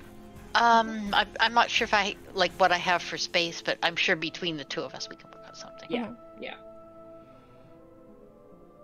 And before we make use of anything inside of this bunker, like the cots and stuff, I'm just gonna walk around the place, kind of dragging my finger across anything that's like dirty and dusty, and using prestidigitation to clean it all, so Okay. we're not sleeping in filth. Okay. Nice. Nice. Very nice. And some of the refugees like kind of see you doing this magic, and they get a little wary. You see some of them kind of shy away from it. Others just watch on with interest. You said there's a table in the bunker. There's a couple of tables, a few wooden chairs, cots. Is there like a candlestick or something like that, or Gas lanterns? You could find those fairly easily. There's a few kind of hanging up and a few on the tables.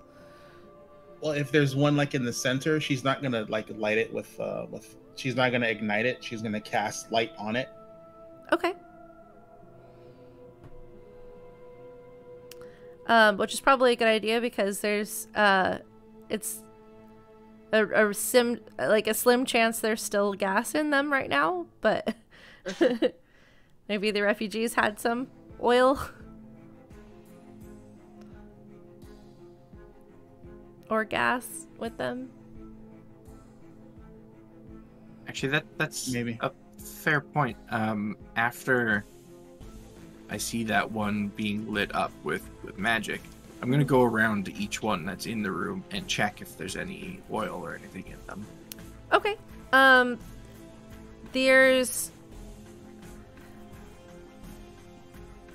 These appear to be mostly gas ones, so they would need to be refilled from like a canister. But if you want to give me an investigation check, because there's other things to look at.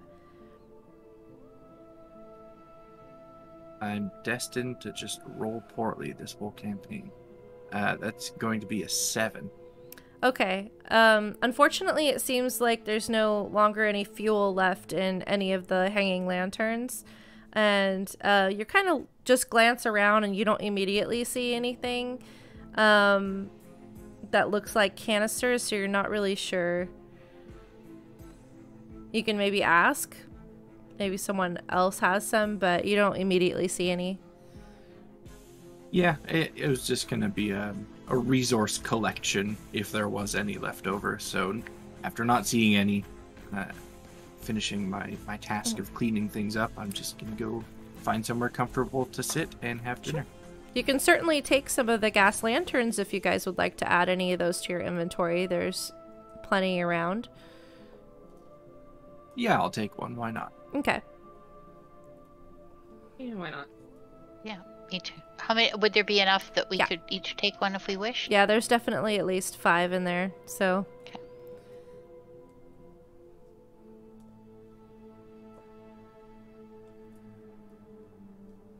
How many injured people were in the refugee party?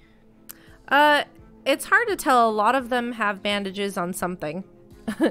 So the majority of them are injured, at least in some way. Some of the injuries are very old, and some of them are just, you know, scrapes and sores, and maybe like a small illness, but there's nothing like immediate that you see right now. About how many people in their party? There's about, I'd say about 8 people. 8 people? Yeah. So I'm going to casually go up to each person, just making small talk, checking on them. Are you comfortable for the night? Things like that. And as I place my hand on their shoulders to have this conversation, I'll drop a point of lay on hands on each person just to make sure they're not diseased, or, you know, try and help with any small scrapes or bruises they have, try to make them feel a little better. And you see kind of like with each person that you speak to and kind of touch on the shoulder, after you give them that point of health, you see them kind of, a few people stand up a little straighter, and others just kind of the kind of glassy eyes spark up a little bit more with alertness. You could tell that you're kind of like invigorating them a little bit with this. Just helps. Someone with a cough that seemed like they were starting to come down with something. You notice that they stop coughing after you lay on hands, and their breathing seems to be easier. So they seem to be very grateful. And yeah, she's trying not to make a big show of it. She's trying not to imply that she's doing it at all, just trying to make them rest a little better. Yeah. But you managed to do so.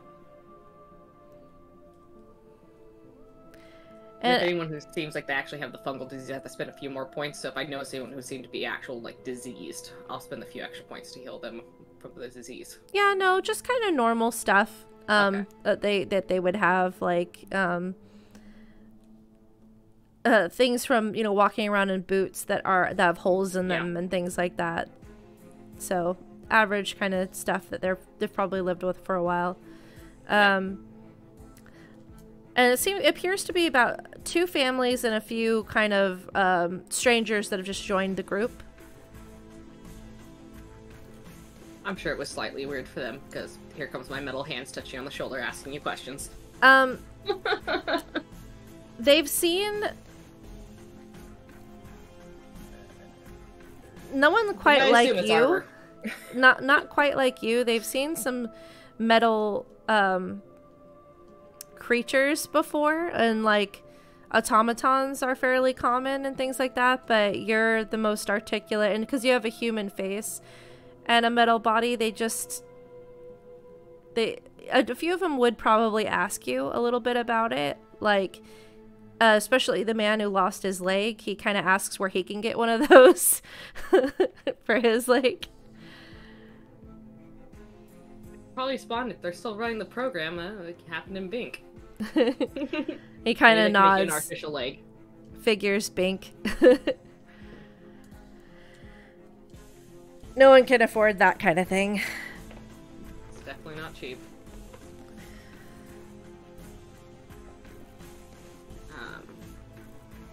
But yeah, other than that, she'll eat some stew and settle down for the night. Kind of the same thing as the previous night. She'll kind of...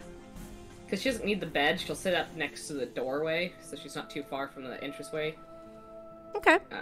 Just sit down, cross-legged, in a very meditative pose, but then her eyes just never close. They just kind of unfocus. Gotcha. And the guy who's missing a leg, he seems to be enjoying his conversation with you, so he kind of sits and just rambles on, kind of cursing Bink a little bit, because he's a bit... You can tell he's maybe a little, like, just shy of racist towards gnomes, but... more of just angry at their wealth. And the fact that he can't have a nice shiny metal leg. I think at some point she'd respond with well, you know, sometimes if you make good friends, they help you out. He kind of grumbles about how none of his friends ever helped him out and this and this and this. Old man she grumble just grumble. Goes into sleep mode while he's talking because it looks like she's awake. Old man grumble grumble. Yeah, it doesn't really stop him until he eventually kind of starts falling asleep too. Anyone else doing anything?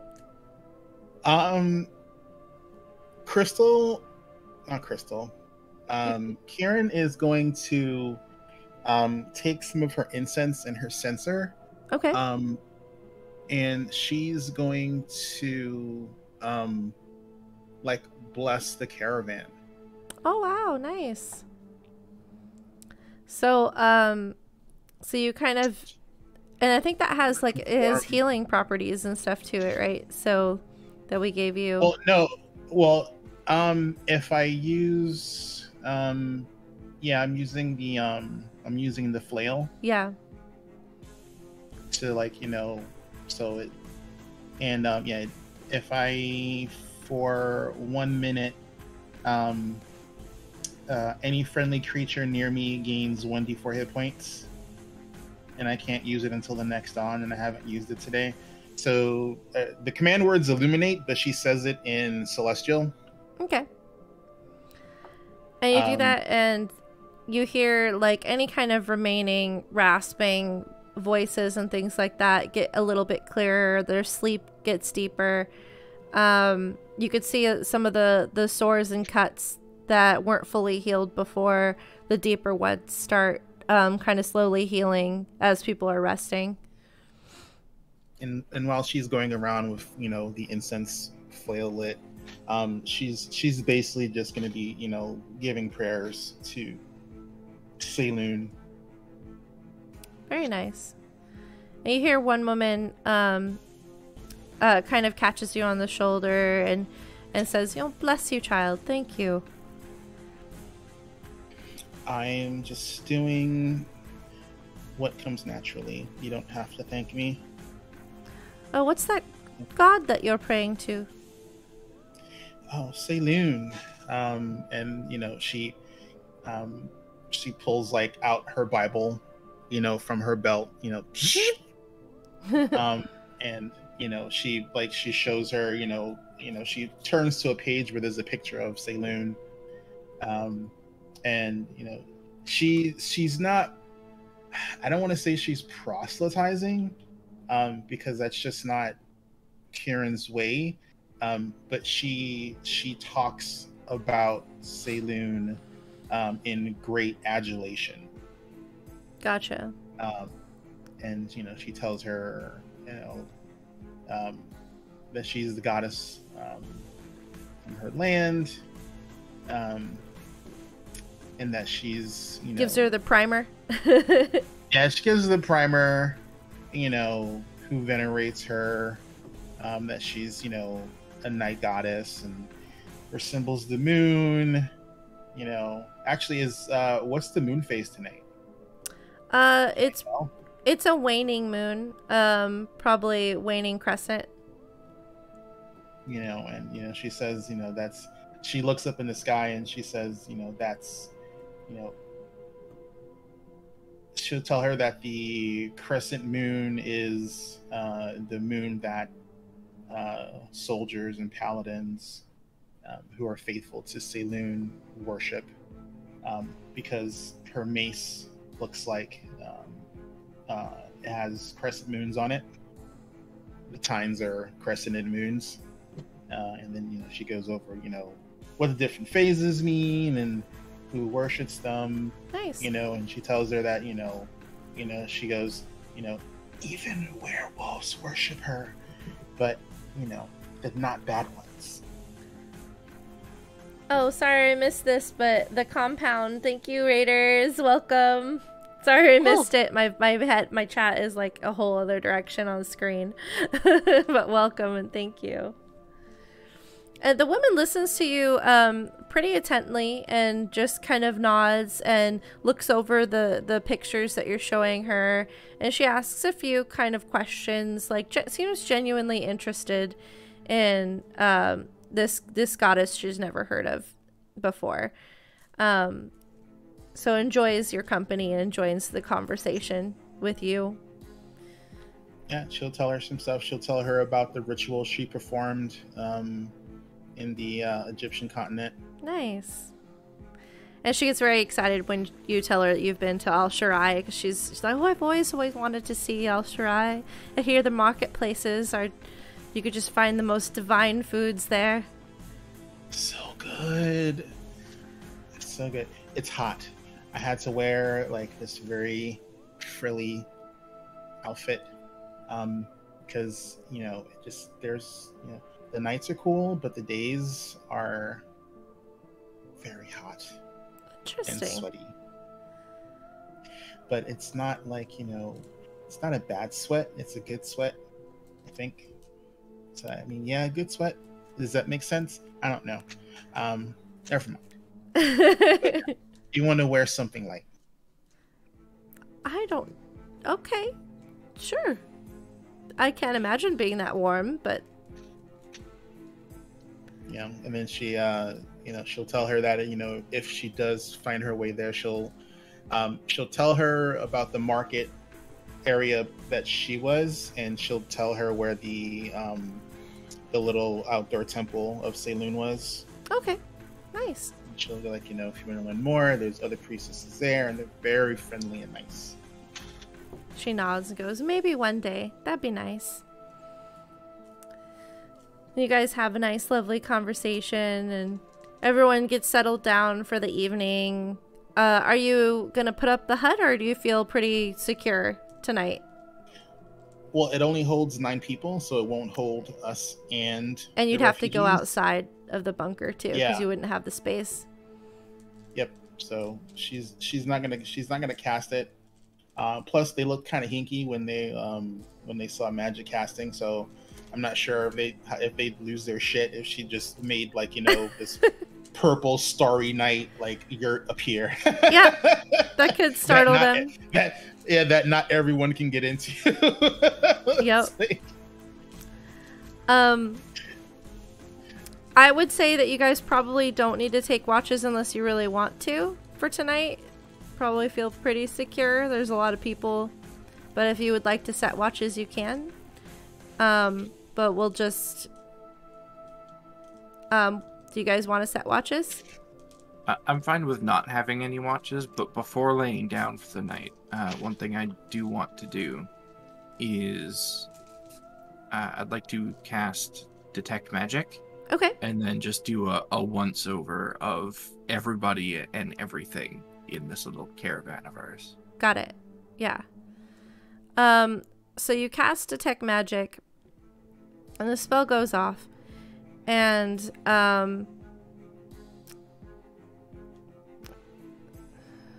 who would have?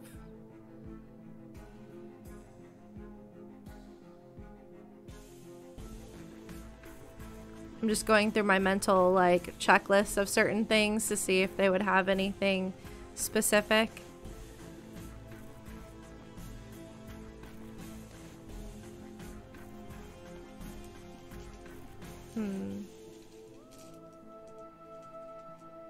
Yeah, no, this group wouldn't have anything that would ping magical.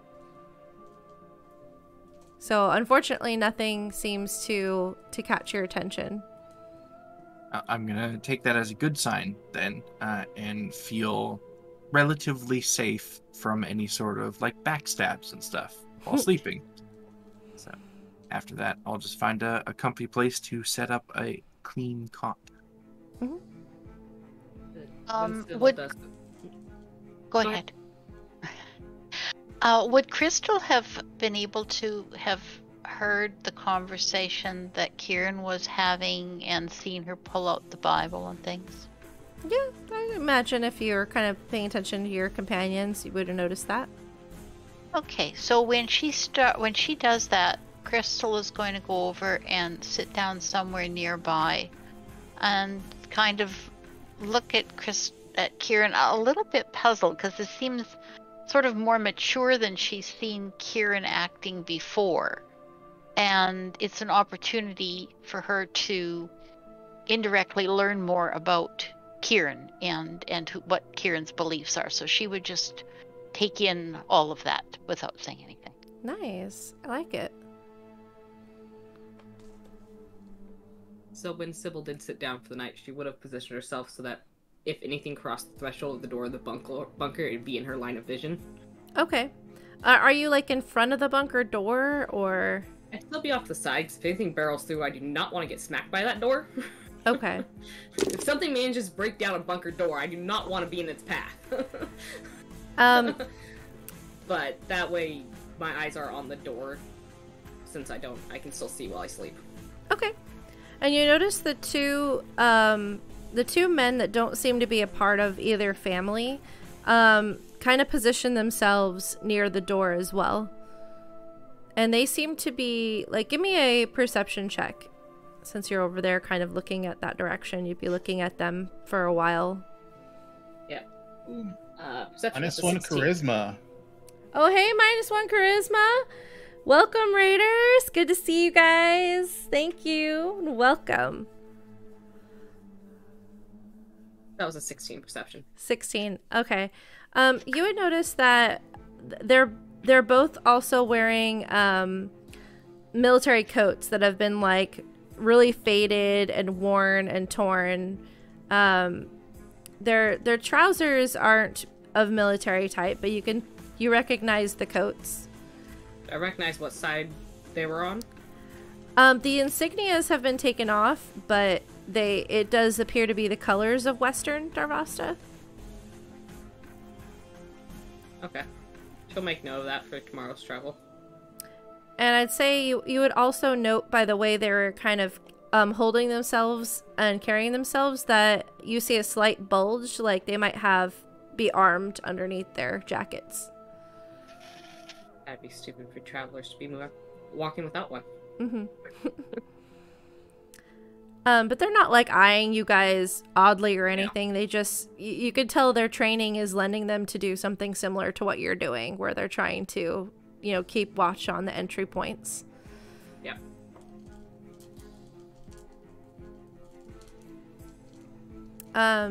They look over at you a little quizzically too, like they're trying to figure out what you are, but don't have the nerve to ask you, which is a very common look for you.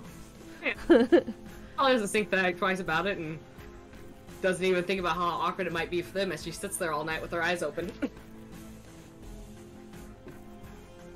Because, yeah. It's not awkward at all to have someone stare at you all night. Mm-hmm.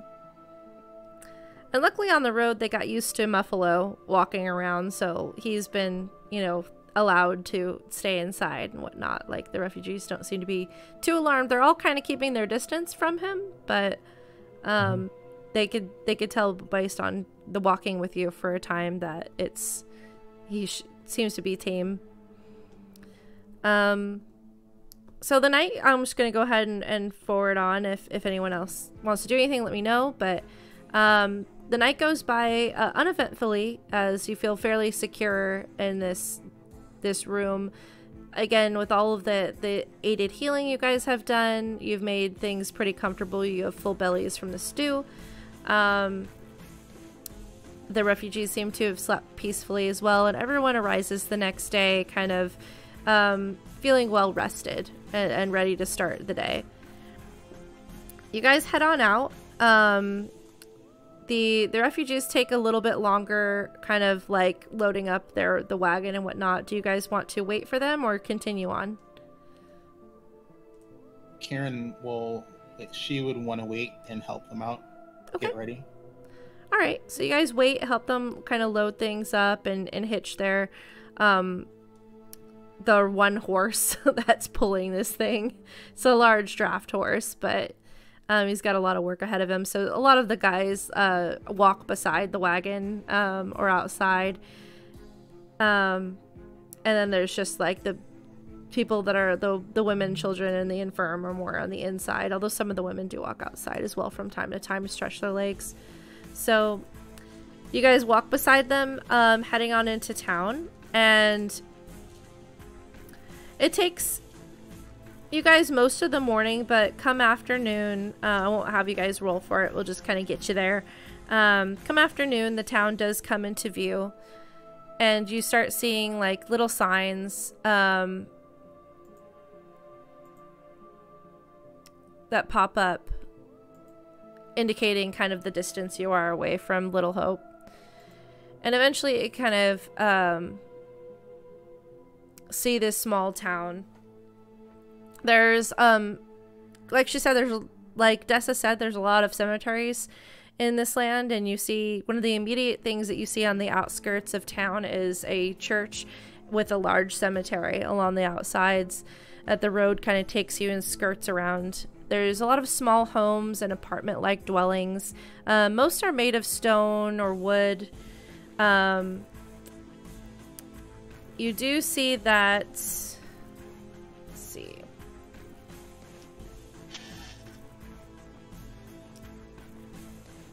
You can see that there's some evidence of indoor plumbing and heating apparatuses, but the pipes and the machines that are kind of on the outside of the buildings, evidence of some of the pipes that lead to the inside of the buildings and whatnot, and glimpses that you see of these kinds of apparatuses they're very old and kind of cobbled together. Like they took scrap metal and kind of just put together what they could. But the technology is there. It's just the materials that they've had has been, they've been lacking for a while. You see that some of the buildings seem to have electric lighting while others seem to be lit. And by electric, I mean like early electric, like the beginning days of when the electric light was invented, kind of like bulbs and lighting. And only a few of the buildings seem to have this, where it's kind of wired up for that. Most of the buildings seem to be lit by gas lanterns, and there are a few gas lamp lights along the cobblestone of the town. So most of it's dirt roads along the outsides, but the main road you see is made of a kind of a broken cobblestone. You see a number of buildings as you come in. You pass by like the sounds of blacksmith working. You see what looks to be a tavern. It doesn't have a name on it. It just has a sign that says tavern and in small letters on a smaller sign that hangs off of it. But you can see the gas lights in there, and it just has that kind of look, and a stables on the side of it. You see a building, one of the more, I guess, what's the word? Like eye-catching or dominant buildings that you see as you enter is this larger, multi-storied, more modern-looking building made of brick and plaster that is is one of the few buildings that has electric lights. But it's kind of lacking in personality. It's a very bland color, a very just blocky structure. And it has a sign with a large red hand with a spiral on it on the inside that I think Kieran, at the very least, and probably Sybil as well from being in this area, you guys would recognize that as a common sign of a place of healing. And then as you guys move closer, you see that it does have a name across the building as well. It says the Hospital of St. Lucas.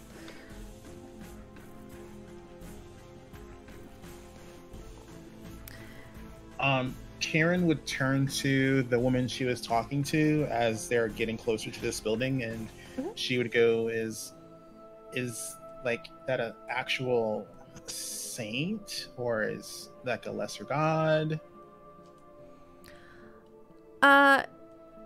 St. Lucas was just this man who came to town, I don't know, 100 years ago or so, was one of the founders, and he was a healer, a great healer of renown, and started the hospital. It was just a small little building at the time, no more than a cottage, but he did perform nothing short of miracles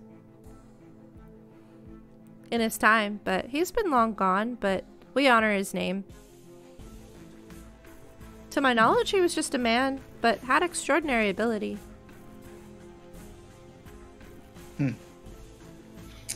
I wonder if they need any workers. Oh, I'm sure they always need some help. I hear there's a woman. Oh, what's her name? She's some dwarvish or half dwarvish woman that works in the hospital who is also the mayor. That people have said to seek her out. We ourselves are headed over to the sheriff's because I've heard that he knows some locations where we could be housed. So we're gonna go stop by the sheriff's office ourselves. She'll thank her and she'll wish her a good journey and safe journey. Thank you. You as well. And then she'll try to get the party to huddle up a little bit, and she'll like whisper that Trinity Riverbrand works at the hospital. Sounds like we should probably head there. Though I imagine the sheriff's has anything on bounties, so we probably want to stop by them at some point. See if there's at least a bounty on these hellhounds we plan on tracking. I mean, like, she is the mayor. I'm pretty sure she'd know too. Yeah, it depends on how many bounties they have out. I expect one person to have them all memorized. They're having any problems, as they say. We're like right outside the hospital, right? If you guys want to be dropped off or stop here, you can. The refugees are kind of pulling ahead towards the end of town where you assume the sheriff's office is based on the conversation that she had with Kieran. But they're kind of heading more towards the opposite end of town. The hospital is kind of central. So you guys are kind of in the center of town right now, but you can continue to follow the refugees or you can stop off here. Or look around. Hold up and kind of let them wander ahead of us. That's what we've done. Okay. Well, we're already at the hospital, so why don't we just go in and see if this Trinity can spare some time for us? And after that, we can go to see the sheriff. Now, I'm trying to remember, is Trinity the contact, or was she just made aware to us? You were made aware of her, that she is the mayor. Yeah. But you have no contact. No one is supposed to know who you guys are. Because you don't know who to trust. I think it was the Prahashkas who told us about Trinity, not the collective. Yeah. Yes? Mm-hmm. Oh, okay, yeah, sorry. I had it in my notes, I just wasn't sure. Yeah. Collective had pretty much no information for us. Yeah, then Kieran would probably want to hit the sheriff first. Because that would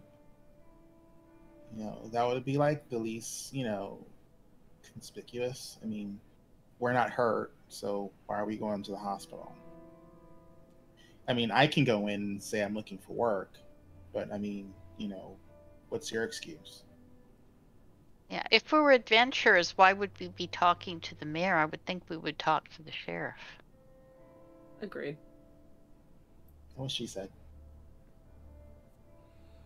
I would think any figure of authority is acceptable to speak to, but perhaps a hospital is not the place to discuss such matters. Maybe the sheriff would be the better first option. I think that's well said. If we don't find the information, look for the sheriff, then we can probably seek out the mayor.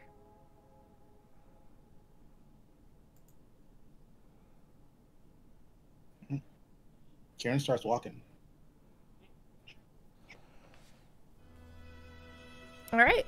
So you guys head over and you pass by some other areas of note. You just past the hospital is this large circular ring that appears to be used during the day as like a market square. There's a fountain that is in the center, though it is dried up. There's no water that flows in it any longer. But you can tell that it looks to be a high traffic area for the town. And it has like this ring of some sort of metal that's kind of just embedded in the stone in a circle.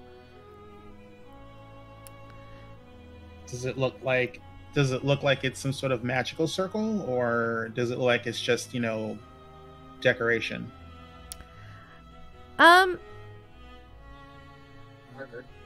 Give me an Arcana check. Okay, I will fail an Arcana check for you. It's -1. It's Doesn't necessarily mean you'll fail.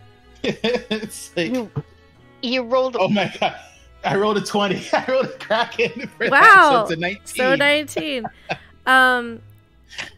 So you can tell that this appears to be made of copper. And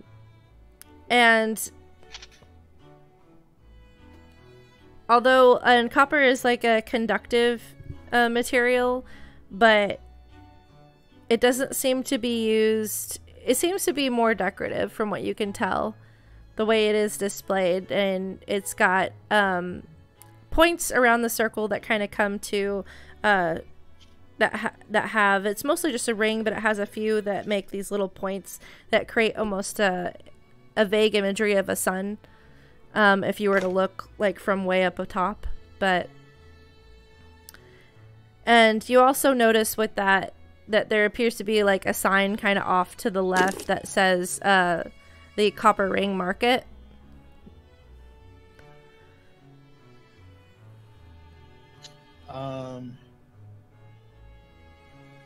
Is there someone just casually walking by that she can, just ask if the fountain actually works, or is it broken? Yeah, there's some people milling about. There's you guys are arriving kind of late afternoon, so I would say that there are some people probably with actual stalls actually right now,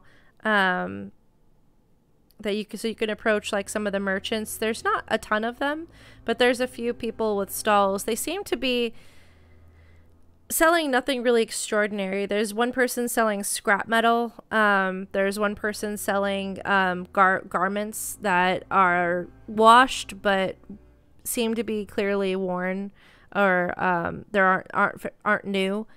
Secondhand goods. Yeah, basically secondhand goods, exactly. There's another one selling kind of like odds and ends, trinkets and things like that. Household furnishings that are used and aged, broken, but tried to be glued together, things like that. And a few food vendors. So there's people kind of milling about that you could ask. I will also say, before we move on from your arcane rule, that you sense, like, you're not trained in the arcane, so you're not 100% sure, but it is kind of odd that they're using copper in a ring as a decoration in this way. So you suspect that it's for a purpose, and maybe it's a magical purpose, but it's not like immediately obvious to you. But you get the inclination that it either at one point had a magical purpose or can potentially still have a magical purpose, but it's not anything that's clearly, like, you got. I would say that you think yes, but you don't know what, to sum it up.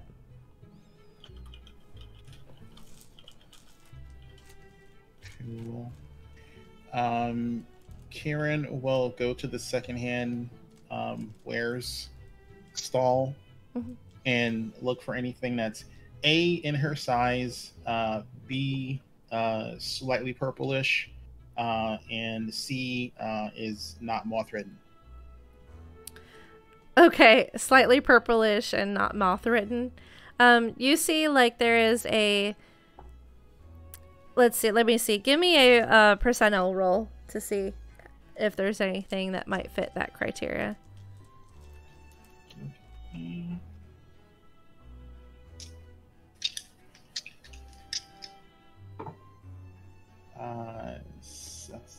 That's the one. 61.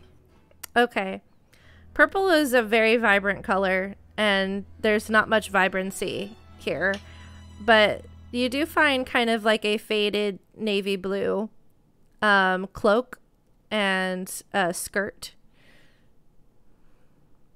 if you cared to have it. There's also a hat that's more of like a beret.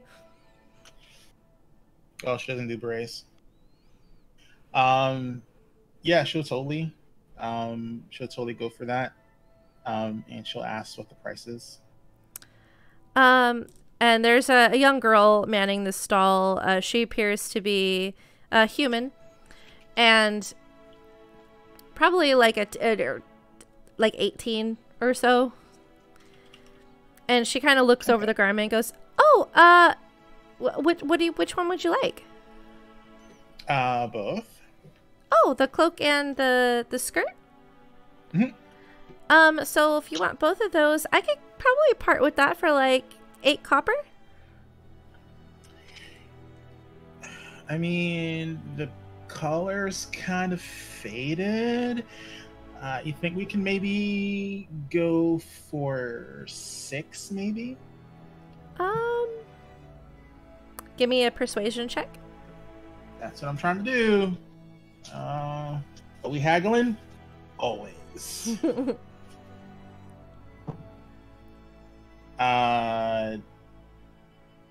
Where's my? I just had it. 6. That's a 21. Okay. Well, you seem so nice. And you're so pretty. Yeah. Okay. Sure. She'll like blush a little bit and thank her for the pretty comment. So how about like 7?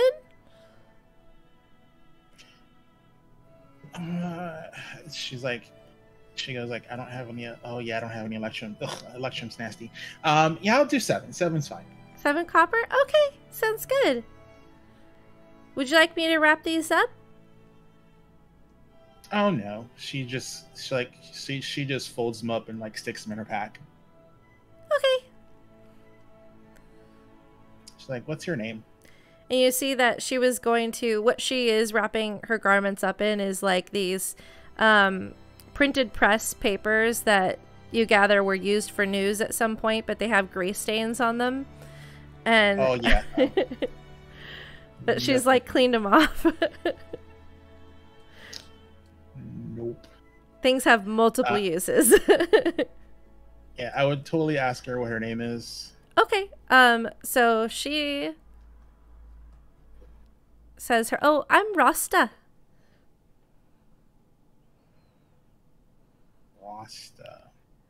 Rasta. I'm sorry. I'm from New York and I've lived in Queens. I've lived in Jamaica, Queens. Like in my brain right now is she's a Rastafarian. So right, in my mind right now, she's like this black big boob Queens girl with like a fucking super fro under a beanie. Not exactly what I was picturing, but we can go with it. It's like I had to change my accent a bit, but and she's not very colorful at all because there's just no color here. So is it RH or just a solid R? It's actually ROSTA. Okay. So the more phonetic.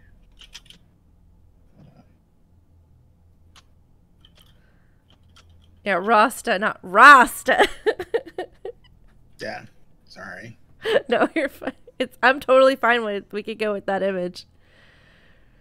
She probably wouldn't be very plump though because they haven't had much to eat. But she would, and she introduced herself. She's like, "I'm Karen," and like, just traveling. I heard it's safe here now, so we want to see if there's any of this loot we heard we can get in on. I don't know about safe, but there's work. The bombs aren't constantly dropping anymore. So, that's safe-ish, right? I mean, they stopped for now. Well, hopefully, forever is a long time. But, for a while at least. Hopefully. Yeah. It's been going on for as long as I can remember, since I was a kid. Oof. That sucks. Yeah, my mom said that even before the big part of the war started, that before that there was this like anticipation between the two. The sections just always fighting. Sometimes skirmishes would, bust out, bombs would be dropped, and then nothing for a long time, but nothing as bad as the last several years. But it was So weird. enough. Took its toll. Well, hopefully things change. I mean, war's stupid. Yep. But necessary. The East isn't going to learn. They're just going to keep holding us down, taxing us for bullshit. Well, I mean, there's fighting for your freedom, and then there's fighting until you forget what you're fighting for. I've seen that before. It's not pleasant. I don't like being around it. Oh, we know what we're fighting for. It almost feels like a waste to stop now. Right? It's just ridiculous. We were close. Exactly. I don't understand. So many have died and nothing's going to change. Like, they say they're going to have equal representation or whatever, but it's never that way. Like, the fucking East, like, they think they're better than us, and they're going to say that, oh yeah, you're going to have equal voice, and then a few years from now it's going to be, well, since the East has this large population, we should have more representatives, and so we actually know better. Well, our people are more educated, so we should actually be the ones to make decisions about your farms and your mines when they don't fucking know it. Anyway, don't get me started. Preaching to the choir. Completely understand. And she looks back at the party. We should, check the bounty board and see if there's anything. What's the deal with that fountain? Like, I mean, it looks pretty. I mean, but there's like no water. Is it broken? Oh yeah, the pipes. We've got a lot of messed up pipes. We had to take out some of the ones in the street and reappropriate them to like the hospital and other main buildings because things have just been breaking down. I heard something about them trying to turn the old armory factory into like to create more pipes and cans and things like that are like, it used to make war stuff, but it's been abandoned for a while. I don't know. The mayor talks about that shit. She comes out and says some speeches about that kind of thing and then goes back, and she's really busy. Like, she's the head surgeon over there too. I don't know how she does it all, but she said something about that. Your mayor is a doctor? Yeah, she's the head surgeon at the hospital. Wow. That's weird. Every time I think about mayors, I think of like, big portly guys with like, big, greasy mustaches. I mean, she's a bit portly, I guess, but I think that's mostly muscle. She's kind of scary. But, like, in a good way. Like, that's probably why she got elected. She was, I think, the most capable. I know about scary in a good way. Mother Superior is that way. Oh, yeah? That's cool. What's a Mother Superior? Oh, she is the head of the orphanage where I'm originally from. Oh, we have one of those. Oh, you do? We don't call her Mother Superior, though. She's just some drow woman. Well, she's, she leads, I mean, I guess that's the most, understandable word. She's in charge of the nuns that run the orphanage. Oh, it's like a religious thing. Got it. I mean, it's not a church, but I mean, we've been running, that orphanage for, since before she was a kid. Oof, Mother Superior is a kid. That's got to be weird. Don't tell her I said that. But yeah, so, it's just a thing. And the church isn't even near the orphanage. It's like, way, way in the middle of town. Oh. Ours is kind of towards the end of town. The church or the orphanage? The orphanage. The church is off that way. She kind of points, like, the circle market goes into, like, 4 directions. And, like, you guys came from, like, the far left, and the far right ahead of you would be where the sheriff's station is. The hospital is more towards the middle on more that left path. And then there's, or I guess I could say east, west. North would be, like, the path that she's pointing to for the church. Or no, sorry. It would be the direction you guys came in because it's outside of town. Sorry. I got turned around. I need to make a map. I'm working on a map for this town, but I wasn't happy with it, so I scrapped it. And I'm reworking it. You guys know how that is, I'm sure. Yeah. I had one made, and I was like, no. So, hopefully next session I'll have a town map for you guys. She would ask what god they worship at the church. Oh, Velis. Like, why do I know that name? You can give me a religion check if you want. Yeah, it's the same name that the farmers worshipped. He said prayers to them. Yep. I hate that it's intelligence. 15. 15. You know that it's more of a regional god. It's only kind of worshipped in this area in Darvasta, and with maybe a few people that possibly worship in like the outskirts of Bank, but it's mainly on this continent. It's rare for you to find worshippers of Velis outside of this area. So very regional god. And you know that he's associated with being a god of the harvest, cattle, earth, music, and wealth. All rounder.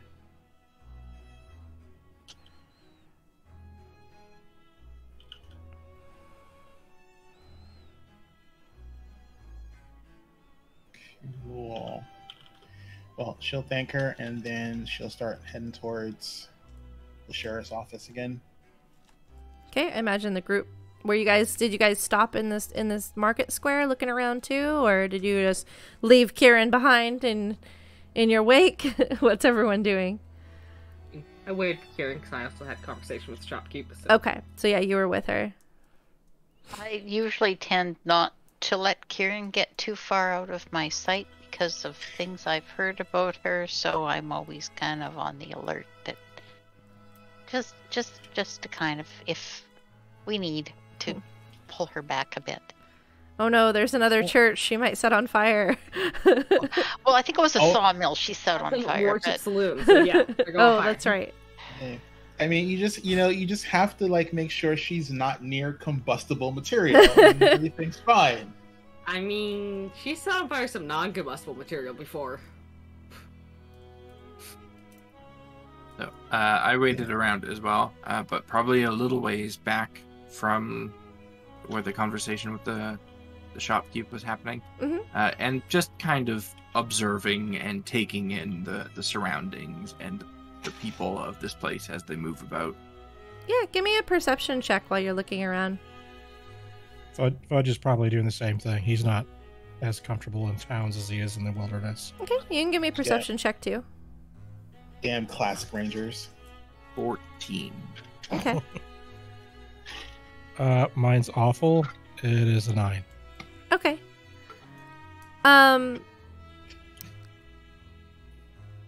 So, you catch sight of something. Sivis, you catch sight of something kind of interesting. Walking down the road off, kind of over towards an alleyway, you see this really small mechanical creature that is carrying a small box, and it's just, he looks like he's got little metal gear legs and arms, and he's about like, he's pocket size almost, and he's got one large eyeball and kind of a blocky head, all made of metal, and he's kind of just clunking about and carrying a small box across the street, trying to avoid people stepping on him. have I seen anything like this before?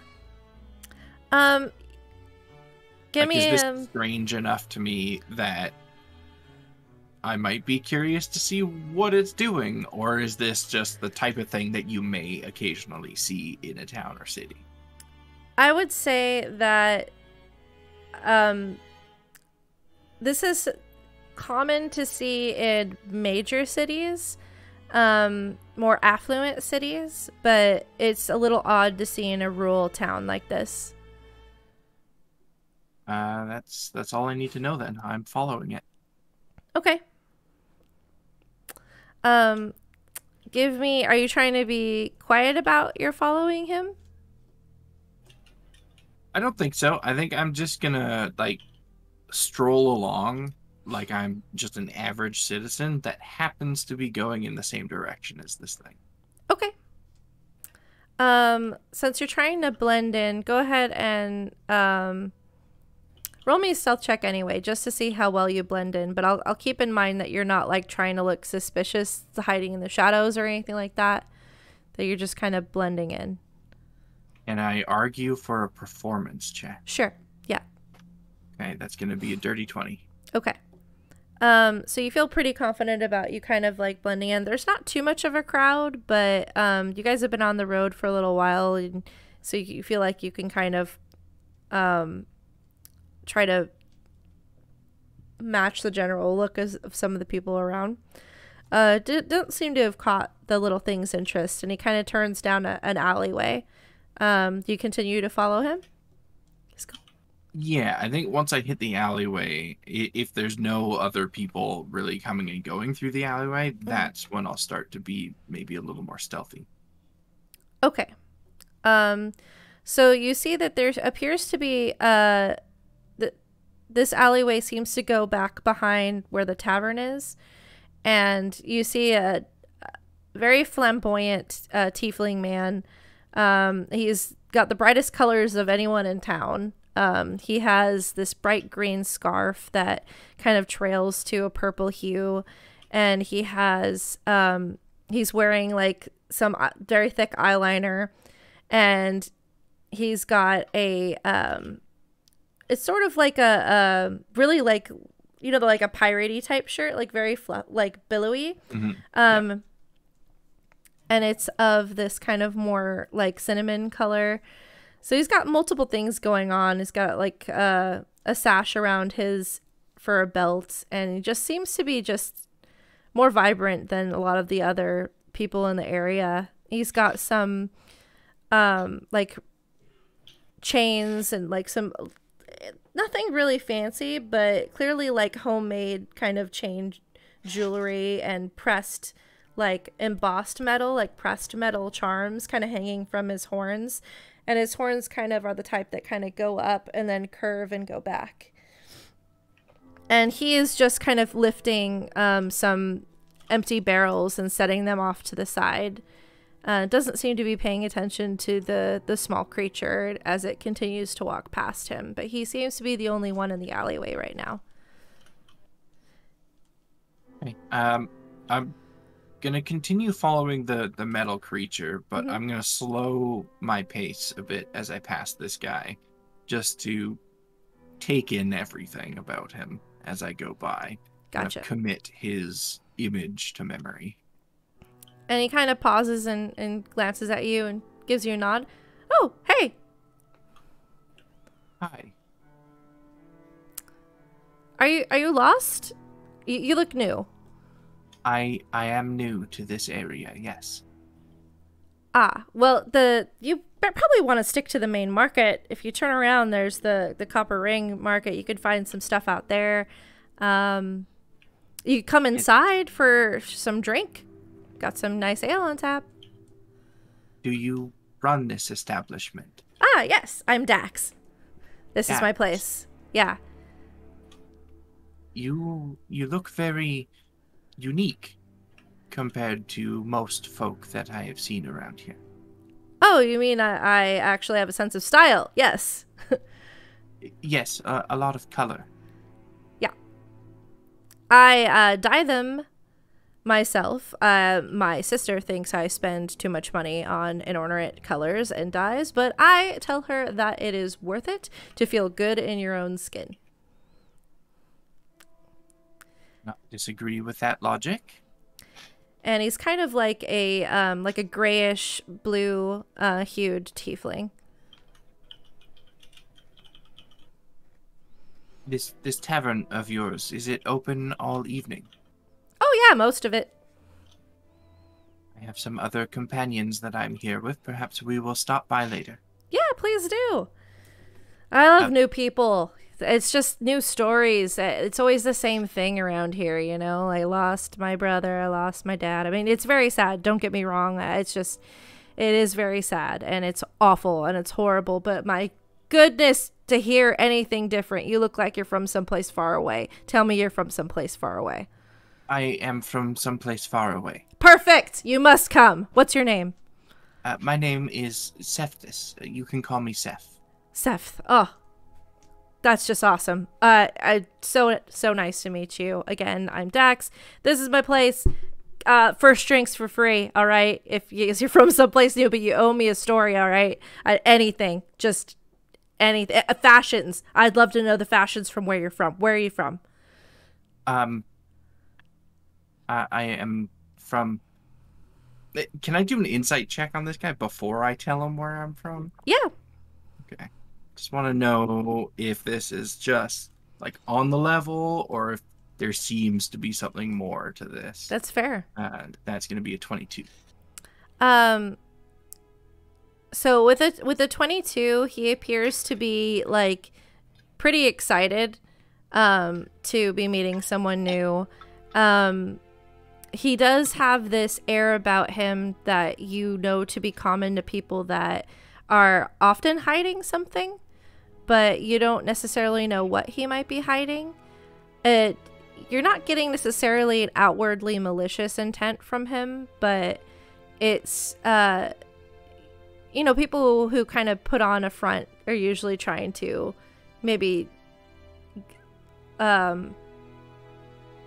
push past some other things. But Fair enough. Yeah. He seems genuinely interested in people that are from somewhere else. That part seems to be genuine, but you can tell he is masking a bit, I guess we could say. Okay. So I'll extend my hand out to him for a handshake. I am from Al-Sarai. Al-Sarai? Al-Sarai? Al-Sharai. Al-Sharai. Yeah. Al-Sharai. Ah, desert folk. Wow. Yes. Now that is something I've done some sketches of some really interesting things with scarves. I bet you guys know how to just do some really interesting thing with scarves. See this? I kind of like dyed it in a way that it kind of like, I call it ombre, where at the end, where it kind of transitions to a different color. Like, do you guys do that a lot there? Yes, it is surprisingly common. Our dyeing techniques are par to none other. Oh, man. Okay. All right. We're going to talk. We're going to talk later. You got to come. I'm sorry. I interrupted you from what I don't know what you were doing in the alley. It kind of dead ends over there, but please continue. I've got things. Yes, I will bring my friends over tonight. We will have a lot of stories. We're all the adventuring type. Adventurers. Awesome. I was hoping we'd get some more people from out of town. We had one group that came on through, but they were not big talkers, you know, and a bit grumpy. And I think half of them died already, but no matter. It's great to meet new people. Glad to have you in town. So we'll catch up later. We'll catch up later. And he kind of mutters to himself, I shouldn't have mentioned the dying thing. I shouldn't have mentioned it. And she starts walking, but like keeps her eyes fixed on him with like one eyebrow up, like that was a weird thing to say type of thing. She goes and tries to catch up to this mechanical thing. Okay. In the talking and his flamboyantness, everything that is Dax, you did move your eyes away from the mechanical guy for a moment, and he seems to have slipped your notice, but you head down the alley and it does reach a dead end. However, there does appear to be a small grate in the ground. Does it look like it was recently disturbed in any way, or does it look like it's light enough to just lift? Give me an investigation check. Starting to roll a bit better. Investigation is going to be 21. Okay. Leaning down and kind of looking, it's a bad smell that's coming from this grate, for one thing. And you can see, kind of looking over the grate, you see that there's some small scratches on it that looks like maybe, if you had to guess, a little metal hand grabbing and lifting might have scratched some of the metal a little bit. It looks like this is an action that this creature might do many times, because there seems to be many little scratches and this little notches in the same area. And can I see anything down through the grate? It's pretty dark, but with your dark vision, you see that there appears to be a small, like, drain that heads down, and it looks to be like a sewer drain, essentially. But you do see with your dark vision that there seems to be little, like, boot prints in the sludge from this little creature. Okay.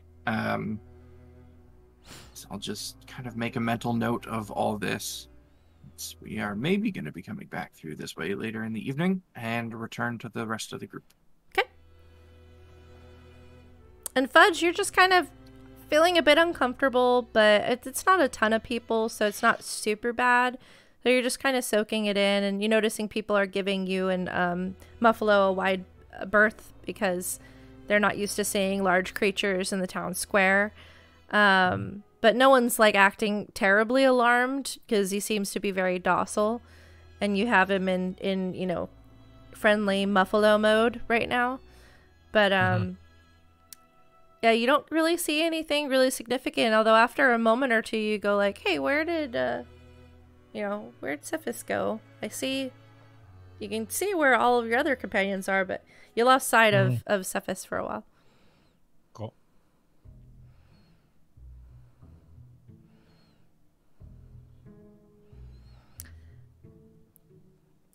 Where you guys want to head now? Kieran is still heading towards the sheriff. Okay, so you guys see Kieran start to walk off.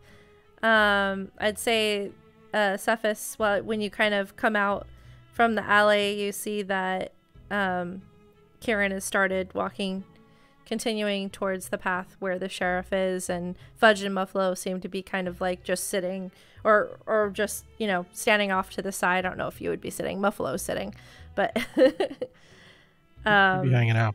Once we see Kieran moving, we'll probably start moving that way. That way, yeah. So you can easily catch up with the group. So you guys all come back together and head towards the sheriff's. So when you guys get there, it seems to be not a terribly large building, enough for like an office and a couple of jail cells is what it appears to be. Small town type situation. You gather if they ever had to keep like an exuberant amount of criminals, that was probably taken to the major city that no longer exists. But this was mainly for just holdovers in town, drunkards for the night, things like that is what you gather. You see, like, coming out of the door. Need to go to that page real quick. Blup, blup, blup.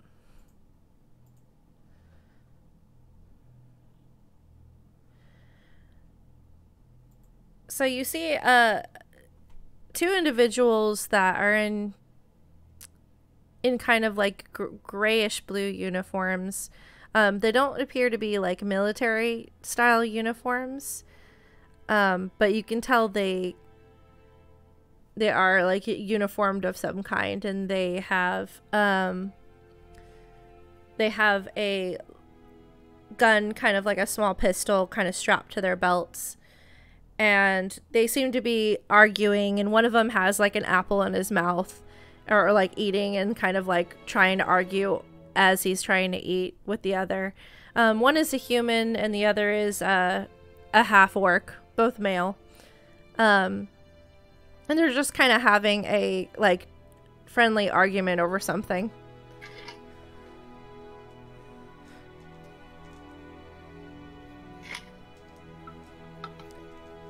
Soon we'll head into the sheriff's because we want to go look at the bounties. Okay. So you approach, and the human steps in front of you and kind of puts a hand out. Whoa, whoa, whoa. What? How can we help you today? You're new in town, yeah? Yeah. More slowly turn towards them. Just this very slow, very deliberate turn. Probably looks pretty robotic at the time. What are... Wait, what are you? That's a pretty good question. What are you? I'm a human, but you... Is that armor? I've never seen armor that look like that before. Yes, it's very special. Wow. Is that all over you? I don't see... You like look around herself, like, yeah? I mean, it looks like you don't have an actual arm. Like, I don't look like any... Did you lose your arms? I'm sorry. And then, like, you see that the half-orc kind of, like, smacks his, the other one, in the chest. He goes, that's a rude question to ask. You don't ask people if they lost their arms. Around here, you know better than that. Many people have lost many things. Yeah. Now, look. Did you serve? I did. Thank you for your service, and I'm sorry for my friend. Yes, we are new here in this town. Joined up with this group of people who are adventuring. Had nothing better to do. And the human kind of looks at you and goes, oh, what side? At this point, does it matter? And the half-orc goes, no, ma'am, it does not. And he kind of pointedly stares at his human friend. And I'll look over at the human and I'll say west. And he kind of relaxes a bit. All right, sister. All right. You want to speak? This was the result of a injury. They both kind of visibly wince. Yes. But we were looking for whatever bounties your sheriff might have out on things in the area. Oh, yeah. You could talk to the sheriff about a few things. You could also talk to, there's people around town that need certain stuff that would pay some things. I know the mayor's got a couple of things going that she wants people to take care of, but, you can see Buck. You guys want to go on in and see Buck? And the half-orc says again, Sheriff Buck, God, where are your damn manners today? Thomas, I swear. Sounds like you left him at home. He left him farther than that. His mama would smack him across the face if she heard him right now, I'll tell you. But yeah, Buck's inside. Just go on in. And when you guys go into the sheriff's, you see at a desk, there's a floppy-eared man. He is clearly an Anubian, but he is a different breed than the Anubians you saw in Al-Sharai. He is more akin to like a golden retriever, humanoid, and he's got some small glasses kind of perched on his nose, and he's leaning over and like faintly growling at paperwork right now. More look at the paperwork stack in his hand and go, yeah, if I had that much paperwork, I'd growl at it too.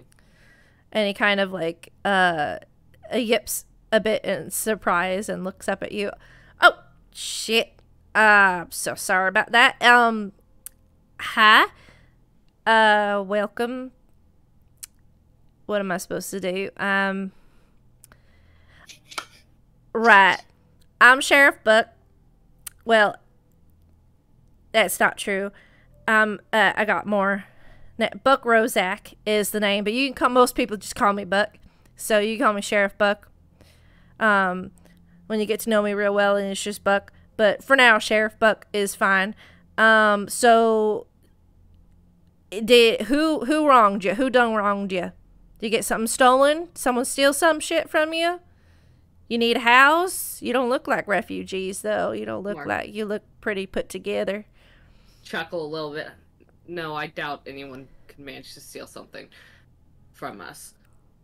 No, we're just new in town and looking for what bounties you guys might have out on creatures in the area. Trying to earn some coin. Oh, yeah, we got... It's a good place to come. All kinds of shit that I cannot handle. My deputies out there, you met them, is Thomas and Titus. They can't handle this either. Deputies? Oh yeah, they're my deputies. We just handle the stuff around the town, but there's been some weird ass creatures out there. It goes way above our pay grade, if you know what I mean. So we put out some bounties for that kind of stuff. I know there's some stuff going on at the hold up, let me get it.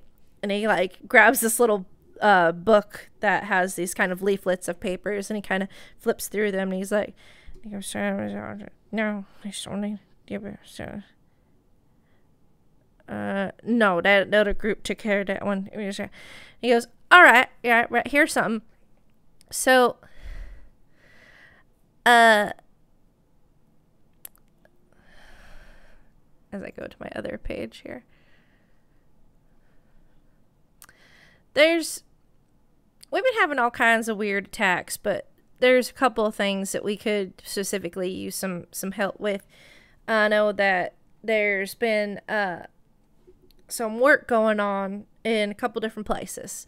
There's work going on in the old battlefield. They're trying to clear the dead, and they're trying to basically just get that land taken care of, because in the war, it's mighty sad, but because of the mortars, it was turning up the dirt, and there's just lots of bodies that just got left out there.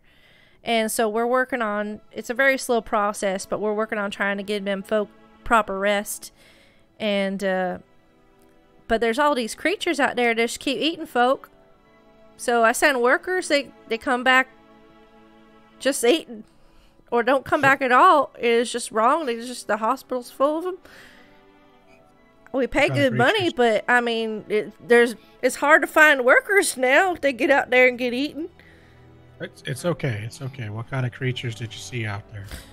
Well, you could talk to. There's some survivors over at the hospital you could have a chat with. But from what I gathered from reports that I've taken, official like, is there's these big suckers out there with long claws, big sharp teeth, gray skin. They ain't looking right, They ain't looking right. And they're eating the dead. They're just eating the folk there. And then the live folk get close. They go and eat the live folk too. Don't discriminate. Well, hungry creatures probably gonna eat whatever it can find. So, but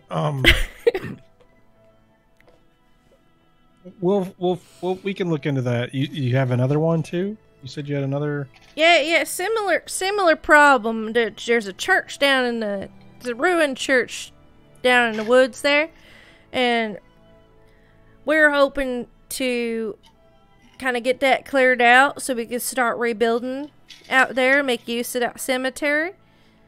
And that church is the church that the farm folk used to go to. Now they didn't get to go. They had to come all the way to town. It's a long drive.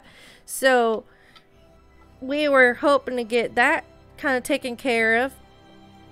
But every time people get close, workers get close to there, they don't get took. Not eaten, just took. They go missing. People go missing around there. They go missing. Yeah, we send a couple small expedition groups to go see what's what. See what we need. Just assess the situation. Because we need to know what tools we gotta bring. We need to know how many workers. We need to know the scope. Every time we send out a group. The mayor, she hires people and they go. They don't come back. So there's a contract for that. I reckon mayor's posted about 25 gold for that job. The one on the battlefield, that's a right mess. I'll tell you, there's mines There's mines out there rip a man in two. Poison you, poisonous gas in them trenches. It ain't safe, but it needs to be done. Ain't right. Those animals gotta be cleared out, and we gotta be able to have our workers go in there and get the dead. So,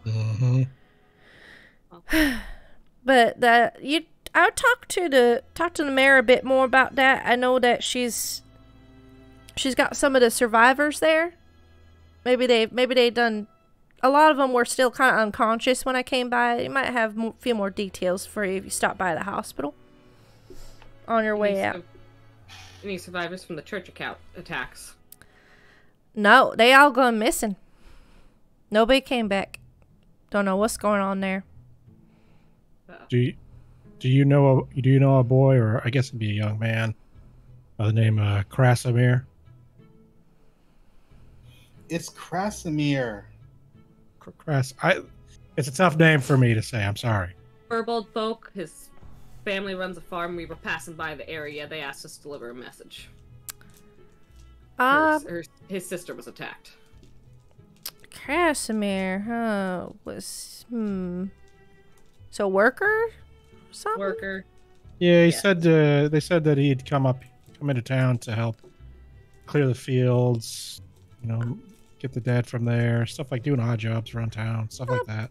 I don't know him personally, but I mean, there's a lot of workers come and go. Maybe that they tend to gather over at the tavern in the evenings. Maybe some of them would know.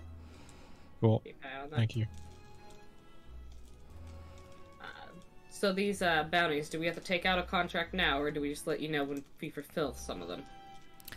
Well, I personally don't pay out for any of that. The mayor does. She's the one that controls all the money. But you can come to me and let me know, or you can go to her. I sometimes get wind of certain things different than she does, so it's good to check in with both of us, really. But you can bring it to me. I can get a hold of the gold or have it sent to you. I believe she's offering 25 gold for that, and I think 25 gold for the battlefield one too. Maybe a bit more now because of the extra risk. I know we came from the farmlands, and we might have picked up on some creatures that may be residing in that church. So. Oh yeah, what'd you find? You got a whiff of something? You got something on?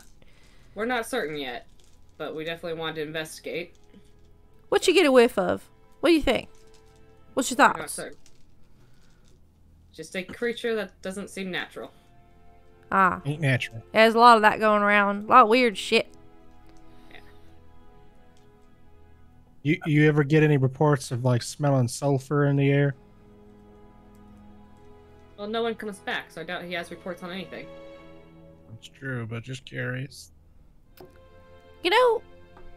Some people do mention smelling like rotten egg smells from time to time. Where do they smell that at? I don't know. They complain about it. I always told them it's just the sewers or something.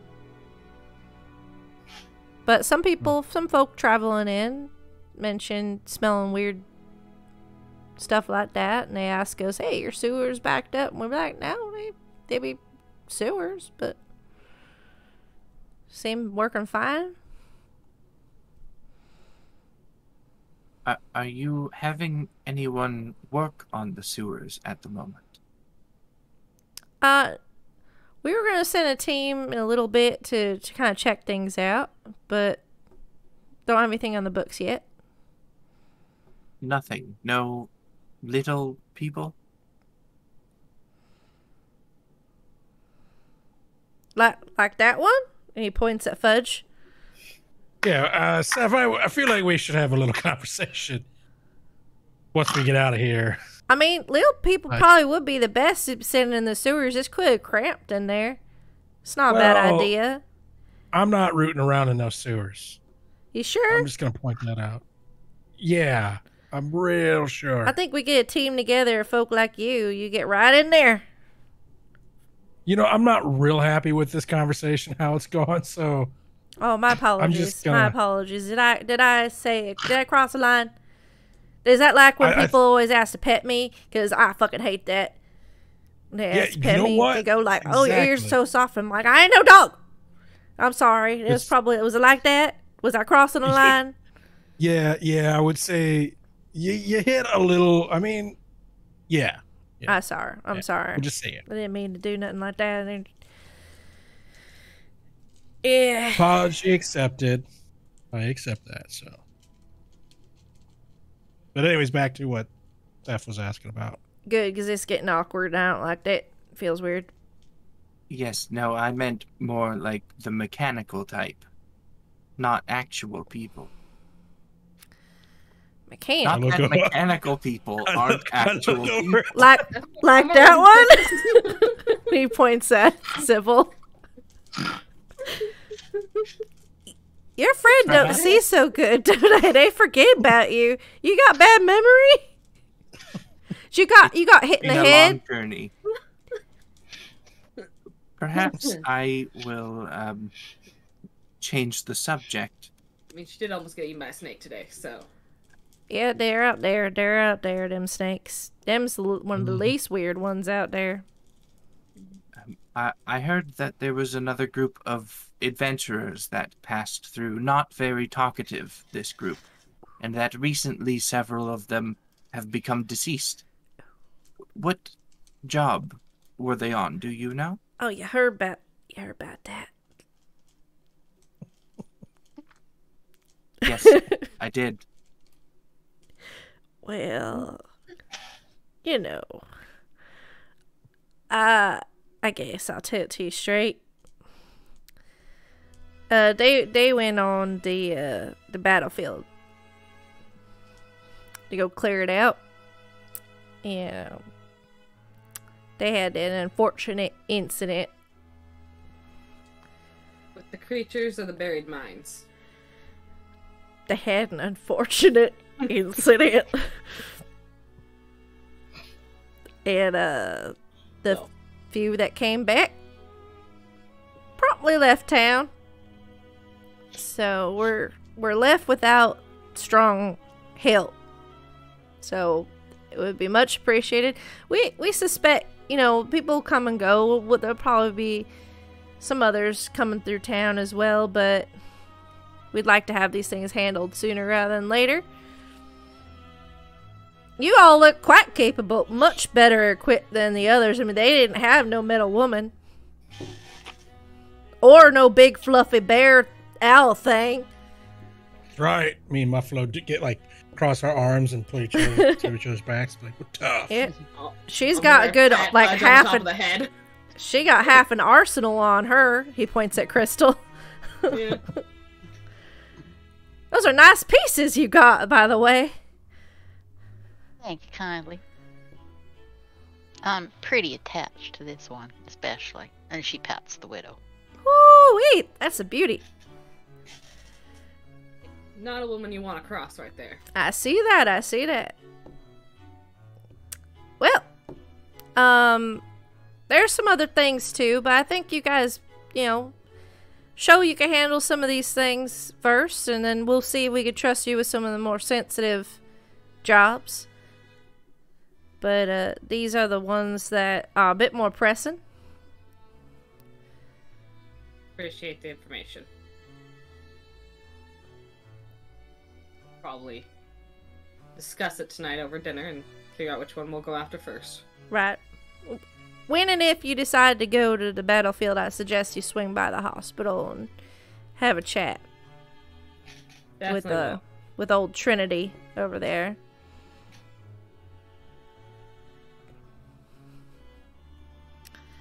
Alright, well, get out. I have paperwork to do. Best of luck. I'm gonna need it. And he takes out a bottle, sets it on the desk. You loosen the paperwork, you use it, blame it on your dog eating it. I've heard that excuse before. Oh, now don't you start. Don't you start. Go take that shiny metal ass out of here. Sassy pants. as we're going out, I'm just gonna like get a little closer to Seven. I'm like, you don't really look like someone that sweats the small stuff, but don't worry about that little people thing. There's nothing between us on that. I'm sorry, did I misstep in conversation there? Oh no, it was just fun moment for me to take a jab at people. Definitely made that sheriff kind of. He appeared quite uncomfortable. Yeah, it's funny. I Anyways, see the humor in it. Yes. Yeah, I just don't want you to feel like there's anything between us of that. I find it funny mostly. So. Yes, I did not mean to offend you in any way. I was, in fact, referring to a very small metal person that I saw and followed down an alleyway. On a scale of 1 to me, like, where was it at? How tall was it in relation to Fudge? The little metallic creature. Yeah. It is like literally like just this Yeah, little kind of what pocket pictured. robot. Yeah. Yeah. Yeah. Does that make it maybe a fudge factor of 4? Maybe, yeah. He's like boot sized. This little creature is like boot sized. I guess normal boot Fudge's sized. No, I mean not Fudge's boot. Although he's got probably pretty big feet for a little halfling, really stocky. But Mm-hmm. I would say perhaps half your stature, maybe less. Just a little I've never really seen mechanical stuff before. Yes, it was quite strange. Not used to seeing such a thing in a small town like this. It was carrying something, and I believe it disappeared down a sewer grate. Interesting. Interesting. Yes, I was distracted by a very flamboyant tiefling at the time and lost sight of it. I wonder if that distraction was intentional. Perhaps, although we have been offered free drinks at the tavern tonight. Hey, that's what I'm at the talking price about. of an interesting story. Oh, well, I got plenty of stories to tell. There we go. That is good, because that is what I promised. Oh. All right. I don't know if he's going to want to hear all about my wild adventures in the wilderness, but... I'm sure he would love it. Hmm. He seemed like the type to relish in outsiders' stories. Okay. His name was Dax, by the way. He runs the tavern. Dax. The one that's just got the words just tavern in? I believe so, yes. Yeah, not very... I feel like you would just want to kind of like put a little something extra on there, like call it Dax's. I think all of the extra stuff he has put on himself instead. Oh, interesting. Okay. This little mechanical person, that kind of piques my curiosity just a wee bit. Did it look like a little miniature person, or did it look kind of different, like more like a thing, or like a little tiny person? it's like a little clockwork, little walking automaton type thing with just a big boxy face and one eye. Yeah, I'll do my best to describe the way this thing looked from head to toe. The way it was like maybe made up in relation to our own semi-mechanical person. So they kind of have a comparison that they can make visually. And this guy is much more like gears and more like cogs and clockwork than the streamlined beauty that is Sybil. She's very like cutting edge tech for her, and this is very much more it's still unusual to see in a rural town, but it was common to see wealthy people with servants of this kind in some of the more metropolitan areas. Like pretty common for you guys would have seen these. There's actually a few in the collective that work in the libraries that kind of aid and assist in different things, so you guys would be fairly familiar with them. This one looks a little bit more cobbled together than the ones that you would have seen at the collective potentially or in metropolis cities, so it does it's not quite as polished, and it seems to be of like a brassy color. And so because we've all been in the collective offices and everything, we would all have a picture of this in If you've ever been in the library, then you probably would have seen these creatures or something like it and would have been like, oh, that sounds kind of like, you know, the library assistants. Yeah, Crystal. Okay. Kieran, Do you want us to do any kind of rolls to see if we do if we know, or can we just it's just if you think your character would have wandered into the libraries at some point, then we could say you've seen it. Like Kieran's like, I didn't. Would I know how common it was to come across these in West Darvasta? Very uncommon. This is definitely something that is more commonly seen in Eastern Darvasta because they had the metropolis cities, they had the fine, wealthy, you know, pristine kind of like lands, where Western Darvasta is much more the farmers, the miners, the workers, industry folk, that basically are the backbone of this country, but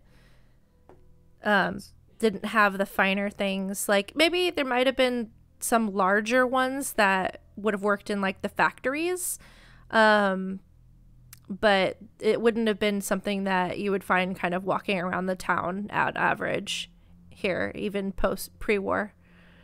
I kind of share that so they're aware of how unusual this is in this area. Okay. You said it was carrying something? It was, yes. Like a little crate or box or something, I think it was. Awfully strange. Like, did anyone... So you saw a walking box carrying a box. Did anyone pay any attention to it? Like, not does anyone... that I could see. It walked down the alleyway with Dax, and he didn't seem to pay it any mind. Weird that it went to the sewer, though. That's so strange. Also kind of odd, don't you think? Like, if they're as uncommon as she's saying, that Dax would be so nonchalant about it. Yeah, it's definitely simply weird. didn't notice. It's small. But it didn't escape my notice, and I am not exactly the most observant at all times. I'm fairly certain that he would have seen it. He did see me, after all. Maybe he struck up a conversation to distract you from it. It is a possibility. Well, let's all just be a little wee bit careful about these great stories that we be telling, Dax, hey? What'd you say? Mm-hmm. Yeah, especially about that, yeah. Well, that isn't a story from Away, though. He wants to hear Away story. Well, I can tell him one of the stories that I've published, so it's not like it wouldn't be already common knowledge. That's true. It's not like I have any stories from away I can be telling, so... I'm sure he would be satisfied with really any story that isn't the same type of story that he has heard countless times in a war zone such as this.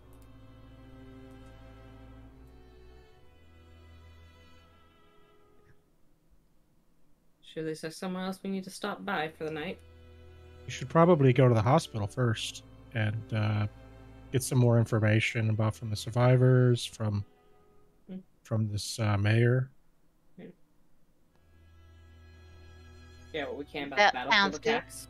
We got time to do that before we go for supper then? Can we fit that all in? That'd be good. Yeah. What time is it? Yeah. It's still it's the afternoon is going by, but it's not quite supper time. Okay. It's late afternoon at this point, so it's getting close, but the sun hasn't gone down yet. I think we head off to the hospital then. Yeah. Okay. And as you guys set off, Fudge might not have even noticed this, but a pair of stray cats had started winding their way around his legs. Yeah. Sounds right. Oh, yeah. So you guys make your way back over to the hospital, right? That's where you're headed?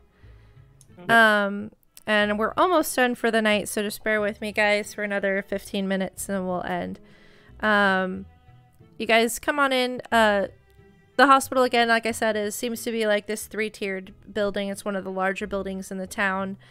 And you approach, and there seems to be like a reception desk. And there is a, looks to be like a woman in her, like, about mid-aged woman with kind of frizzy blonde hair. And she's kind of reading a book and sitting on a chair, and she looks up when you guys come in and goes, "Oh, do you have any injured that need to be seen too?" No, I take care of our injured. We're here to see the mayor. Oh, are you a healer? Yeah. Oh, that's wonderful. Are you looking for work? Do you have any? Always. What kind of healing do you do? Well, I can heal a little or a lot, or I can heal a lot a little. Okay, well, we have some mostly full-time positions available. The hours are pretty grueling, though, so I warn you. I can't do full-time because I adventure with these guys. Oh, you're an adventuring part. Oh, well, never mind. It's okay. Sure, you'll have your hand full keeping these fine folk together. Well, is anyone sick then? Or what are you here for today? What can I do to help you? Sheriff Buck said that the mayor had people who were injured trying to do some of the bounties that might let us know what injured them, so we have an idea of what we're getting ourselves into. Oh, some of that one adventuring group that got sent out to the battlefields, you mean? Poor sods. Well, most of their group left town. There was one left behind, but he's currently in a coma. Any of the workers we can talk to who are injured in the fields? Yes. I'll try and get an idea of what's out there. Yes, you can speak with them. There are a few that managed to get away and come back. And let's see. She kind of looks over her chart. Well, before I release this information, I really do need to get approval from Hilda. So, would you mind if I set up a meeting? Actually, I think she checks the schedule. Yes, she just finished an amputee. So she should be, usually when she performs this kind of surgery, she needs a break. So I think you'll find her on the roof right now. Let me show you. And she takes you over to like a stairwell. Just head right up to the top, and then there's a door. You step out, you should find her. She's probably having a smoke. Best time to be interrupting her? Honestly, there's no good time to interrupt her. So, as long as she's not actively performing surgery or doing anything actively for the town, it's probably the best time. But that woman barely sleeps. So, now's better time, good as time as any. We appreciate the help. And I'm just going to proceed up. Yep. Yep. I'm going to follow. So you head up to the stairs, you get to the rooftop, and you see that there is a door that leads to the outside. It is propped open. Let me go to my thingy. So make sure I get her description right that I set up. So you see this like not ancient old, but just like someone who's had some years behind her, old dwarf.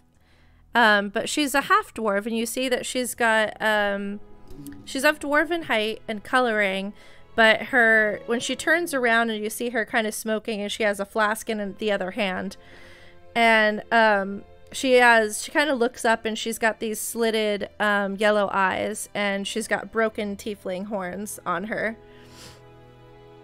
And a spaded tail that kind of whips out around the back. A scarred face. And she kind of looks at you. Hi, what do you want? We were told that you can give us permission to talk to the people who were hurt on the battlefield so we can find out what hurt them. Why you want to find out something like that?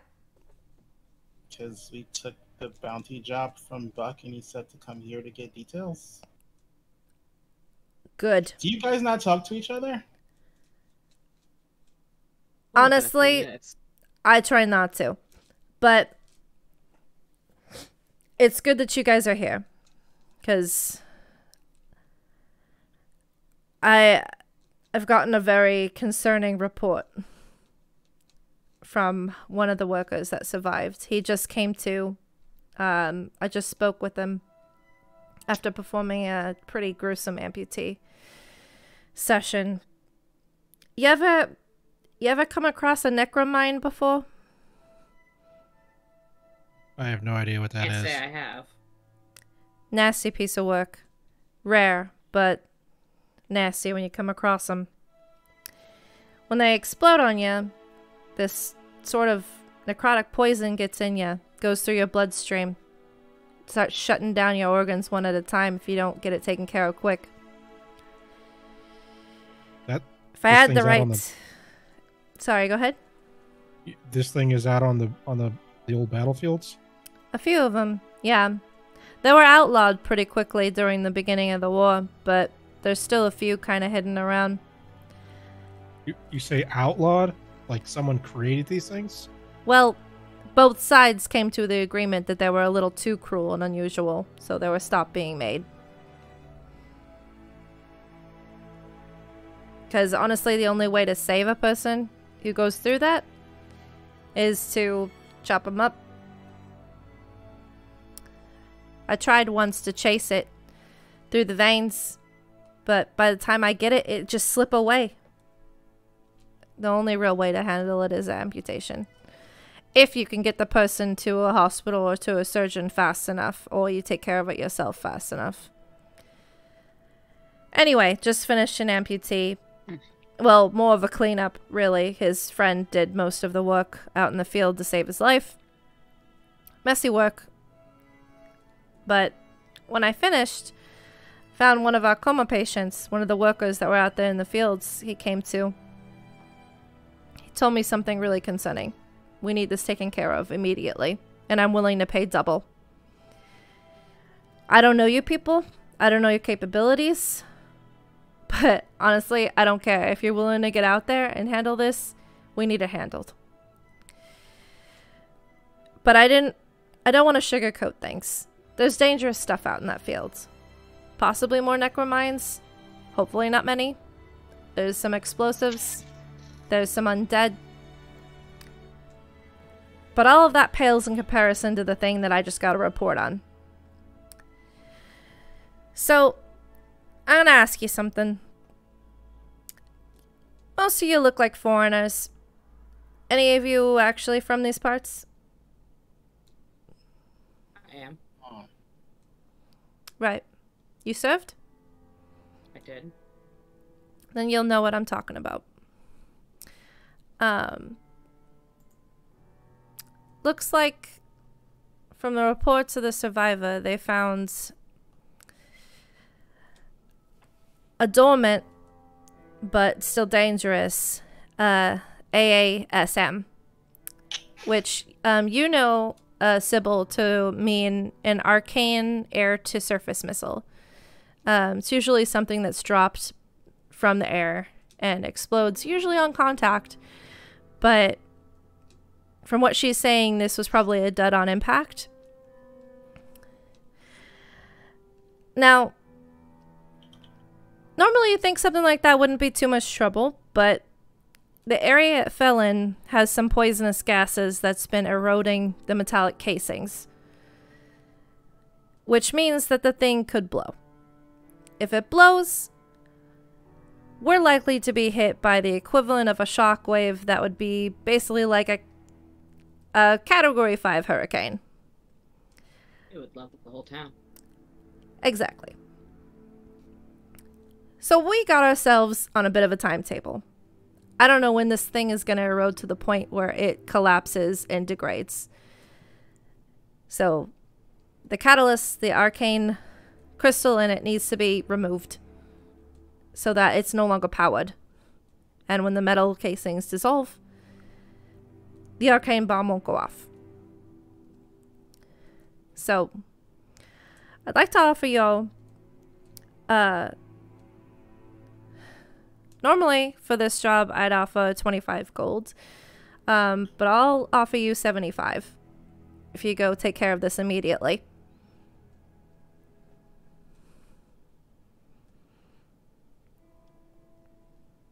I think that trumps the what we found out about your old abandoned church. We were passing through there on our way here. Probably good to know. We didn't let the sheriff know because we weren't sure. We didn't want to cause a panic. But some of my companions here found evidence of hellhounds.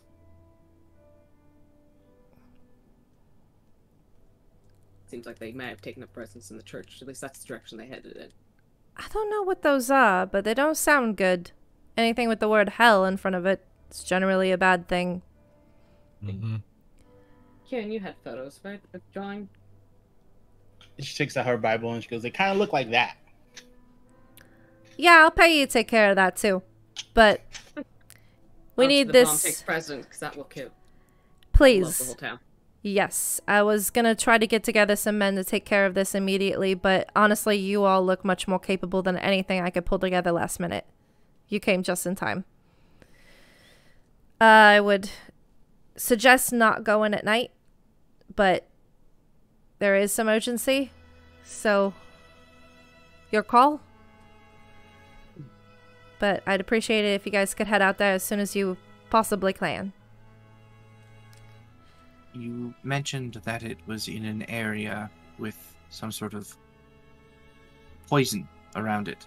Is there anything we can use to combat this poison? If you got anything on you, I suggest just avoiding it. That's what we do.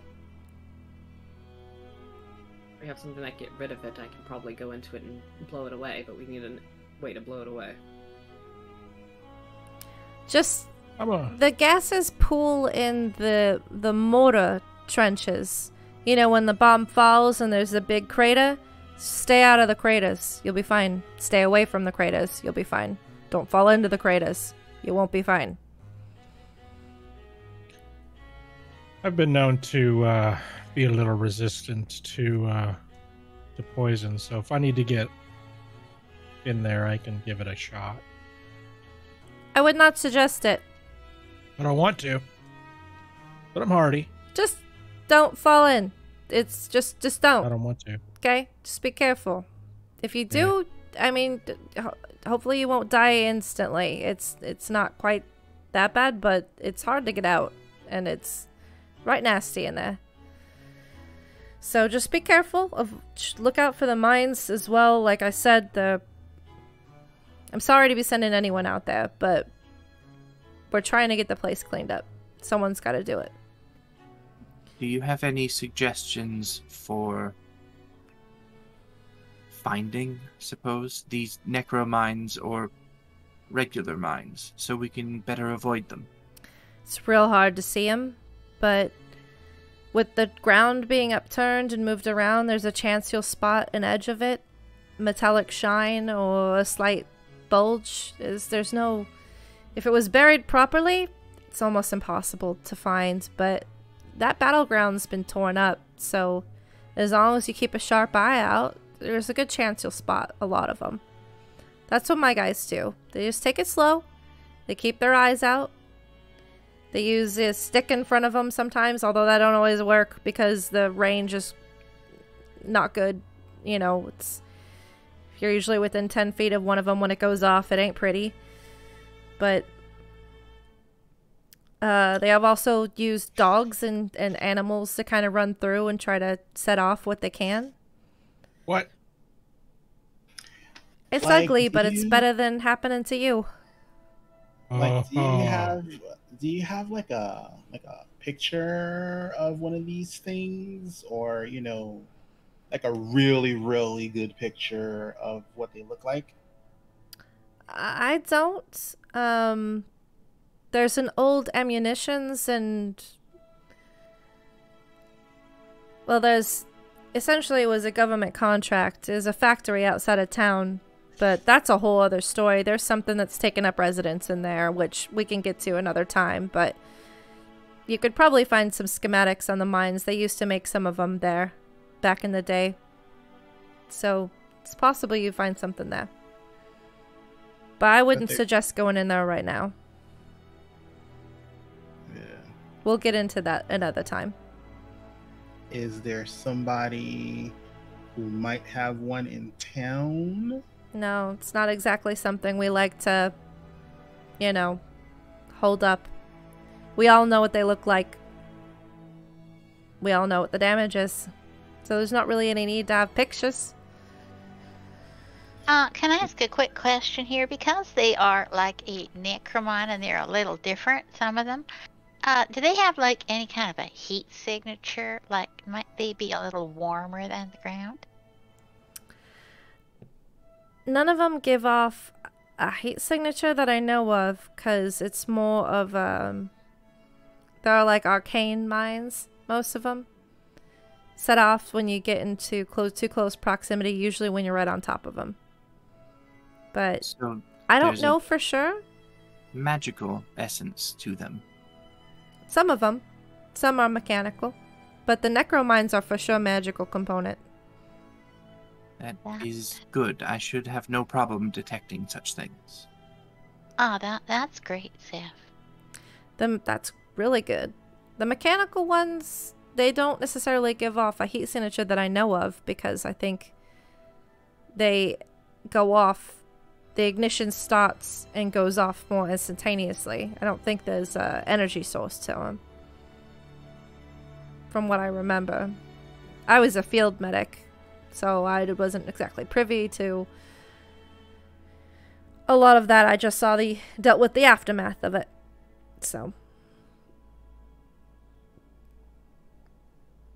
Good questions, though. You people are the right people to send out there, aren't you? But just your typical adventurers. Okay. That's what we would love to have. Well, if you need a place to stay, Dax's place, he's got some beds free, I'm sure. We try to leave some of the empty houses out the outskirts of town for the refugees, so would prefer you stay at the inn. One final question that is a very important one, I should think. Whereabouts on the battlefield will we find this AASM? I'm going to send a guide with you. Just let me know when you want to head out, and I'll send them with you. Understood. Also, do you happen to have a list of the patients here that you can share? Or can you tell us if we give you a name, is one of these people on your list? If you give me a name, I can let you know if they're here, but I'm not going to give you a list of my patients. That's fair. I think this fella was called Krasimir Prohashka, I think was something like that. One of the Prohaskas? The Prohaskas boy? Yeah. Yeah, that's him. No, he's not. He's not here. He's not injured. He's fine. We might be able to find him. His family sent us with a message. Last I heard, he was on a scavenging mission over in the old ruins. Over in Hope. If he gets back before we do, he let him know his sister was attacked. His family would really like for him to come home. His sister was attacked. Spaz. She's fine, but... Do they need medical attention?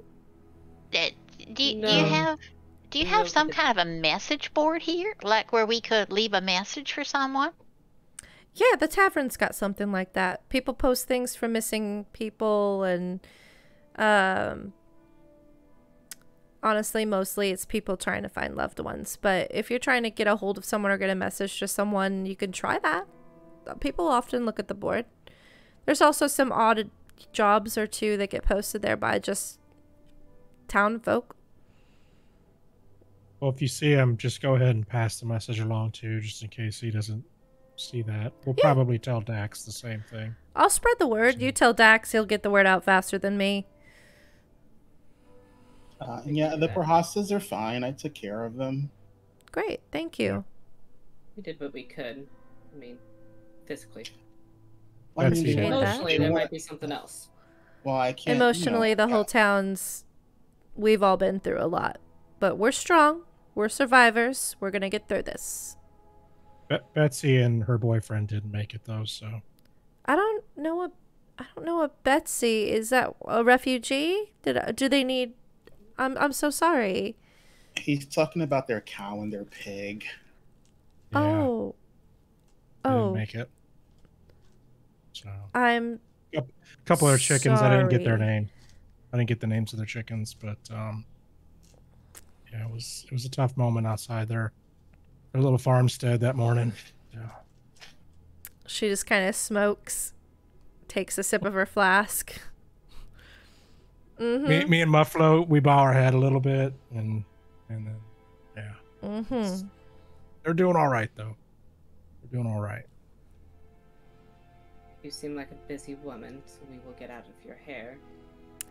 Yep. It was a pleasure meeting you, and I'll reach out my hand for a handshake. She puts her flask away. Yeah, you caught me at a good time. This is my 15 minutes. I'll drop just one of my lay on hands as well, just to kind of reinvigorate her for her whatever's coming her way next. She kind of goes, Like she's dealing with a lot. "Oh, thank you. I can do something a little similar, but not very much." Best of luck for your next encounters. Thank you. And good luck out there. When do you guys want to head out to the battlefield? I mean, like the morning, you Yes, said so it's not good to you go at watched. night, so we should go like, sun up, get some Yeah. breakfast, head out. Sooner the better. Sounds good. I'll have my man meet you in the morning at the tavern. What's his name so we know we got the right person? Certainly. I'll go ahead and send Boric. Okay, mighty obliged. He was with the workers that day. He knows the location. I don't think he saw the AASM himself, but he knows the general location. You guys might have to do a bit of searching.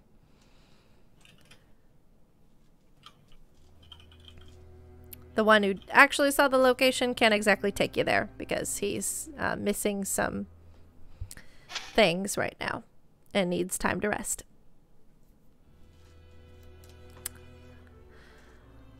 Well, I hope you all get in a good night's rest, and don't let Dax weigh you out. He tends to make newcomers talk quite a bit. But he's good people. He seemed friendly enough when I met him. His sister works here with me in the hospital, too. The one that thinks he spends too much on his looks. That's the one. She's always complaining about him. His twin sister, Mira. She's a nurse. A little bit of an odd duck, but she's good people.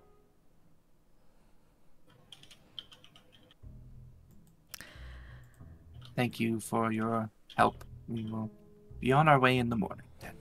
All right. May Velis be with you? Give a slight nod at that. And Kieran's response will be, "May Saloon always guide your way in darkness." I'm not familiar with that one, but thank you, dear. I'll take any and every god's blessing I can take right now. Oh, well, I'll just throw one out from Maliki. Oh, That's great. Mm-hmm. Just throw it over here. We need everything we can get. I just did it. I've never done that before. It feels good. Maliki, crazy ass nature god. Good. Yeah. He's a character. I've read some books with him in it. I think she's a girl. Miyaliki. It's a female. Am I thinking? She's like the unicorn is her symbol. Okay, then I'm thinking of the one that's not a centaur but has like deer horns. Oh, I think that's probably a different one. I don't recognize that one. Like he's also he's a nature god. I thought that was Maliki, because Maliki I always think is they all have similar names. Yeah. Melora, Miyaliki. I don't blame you. Crazy ass running through the forest half naked with horns and shit gods. But we are running overtime, so let's go ahead and end it here tonight. So we'll start up again with you guys heading over to the tavern, having some drinks and talks with Dax, getting a good night's rest, and then hopefully diffusing a dangerous bomb in a dangerous minefield full of dangerous creatures. So join us again. We won't be here next Monday because it's every other Monday. So the Monday after that, which is, what date is that? Somebody help me. Is the 11th? Is the 11th. Yeah, is the 11th. All right, we'll be back on the 11th, and that's not the only show we have here on Behold Roleplay. Somebody do the thing. Is it exclamation? There's no living bot at the moment. I'm in the midst of migrating it to somewhere more reliable. I'm gonna try based on memory then. So tomorrow we have Into the Wildlands, right? Or no? Yes. Yep. Yes. Part 3. So join us for that. And then we have Withered Wastes, I think is this Saturday. So you can join us for that. The following Saturday will be Wayward Wanderers. And you can also catch at least some of our episodes on our YouTube channel. We do, I think, have a little catching up to do on that, but they'll be up as soon as we can get them. You can watch some previous VODs, though, on our Twitch channel. If you've missed an episode or two, you can watch it that way. And we support the Extra Life charity, so please, donate whenever you choose to help out with the charity. And we'll see you guys Monday after next. So thank you so much for joining us. We had a lot of fun, and I hope you all have a wonderful night and a great rest of your week. Bye! Latest.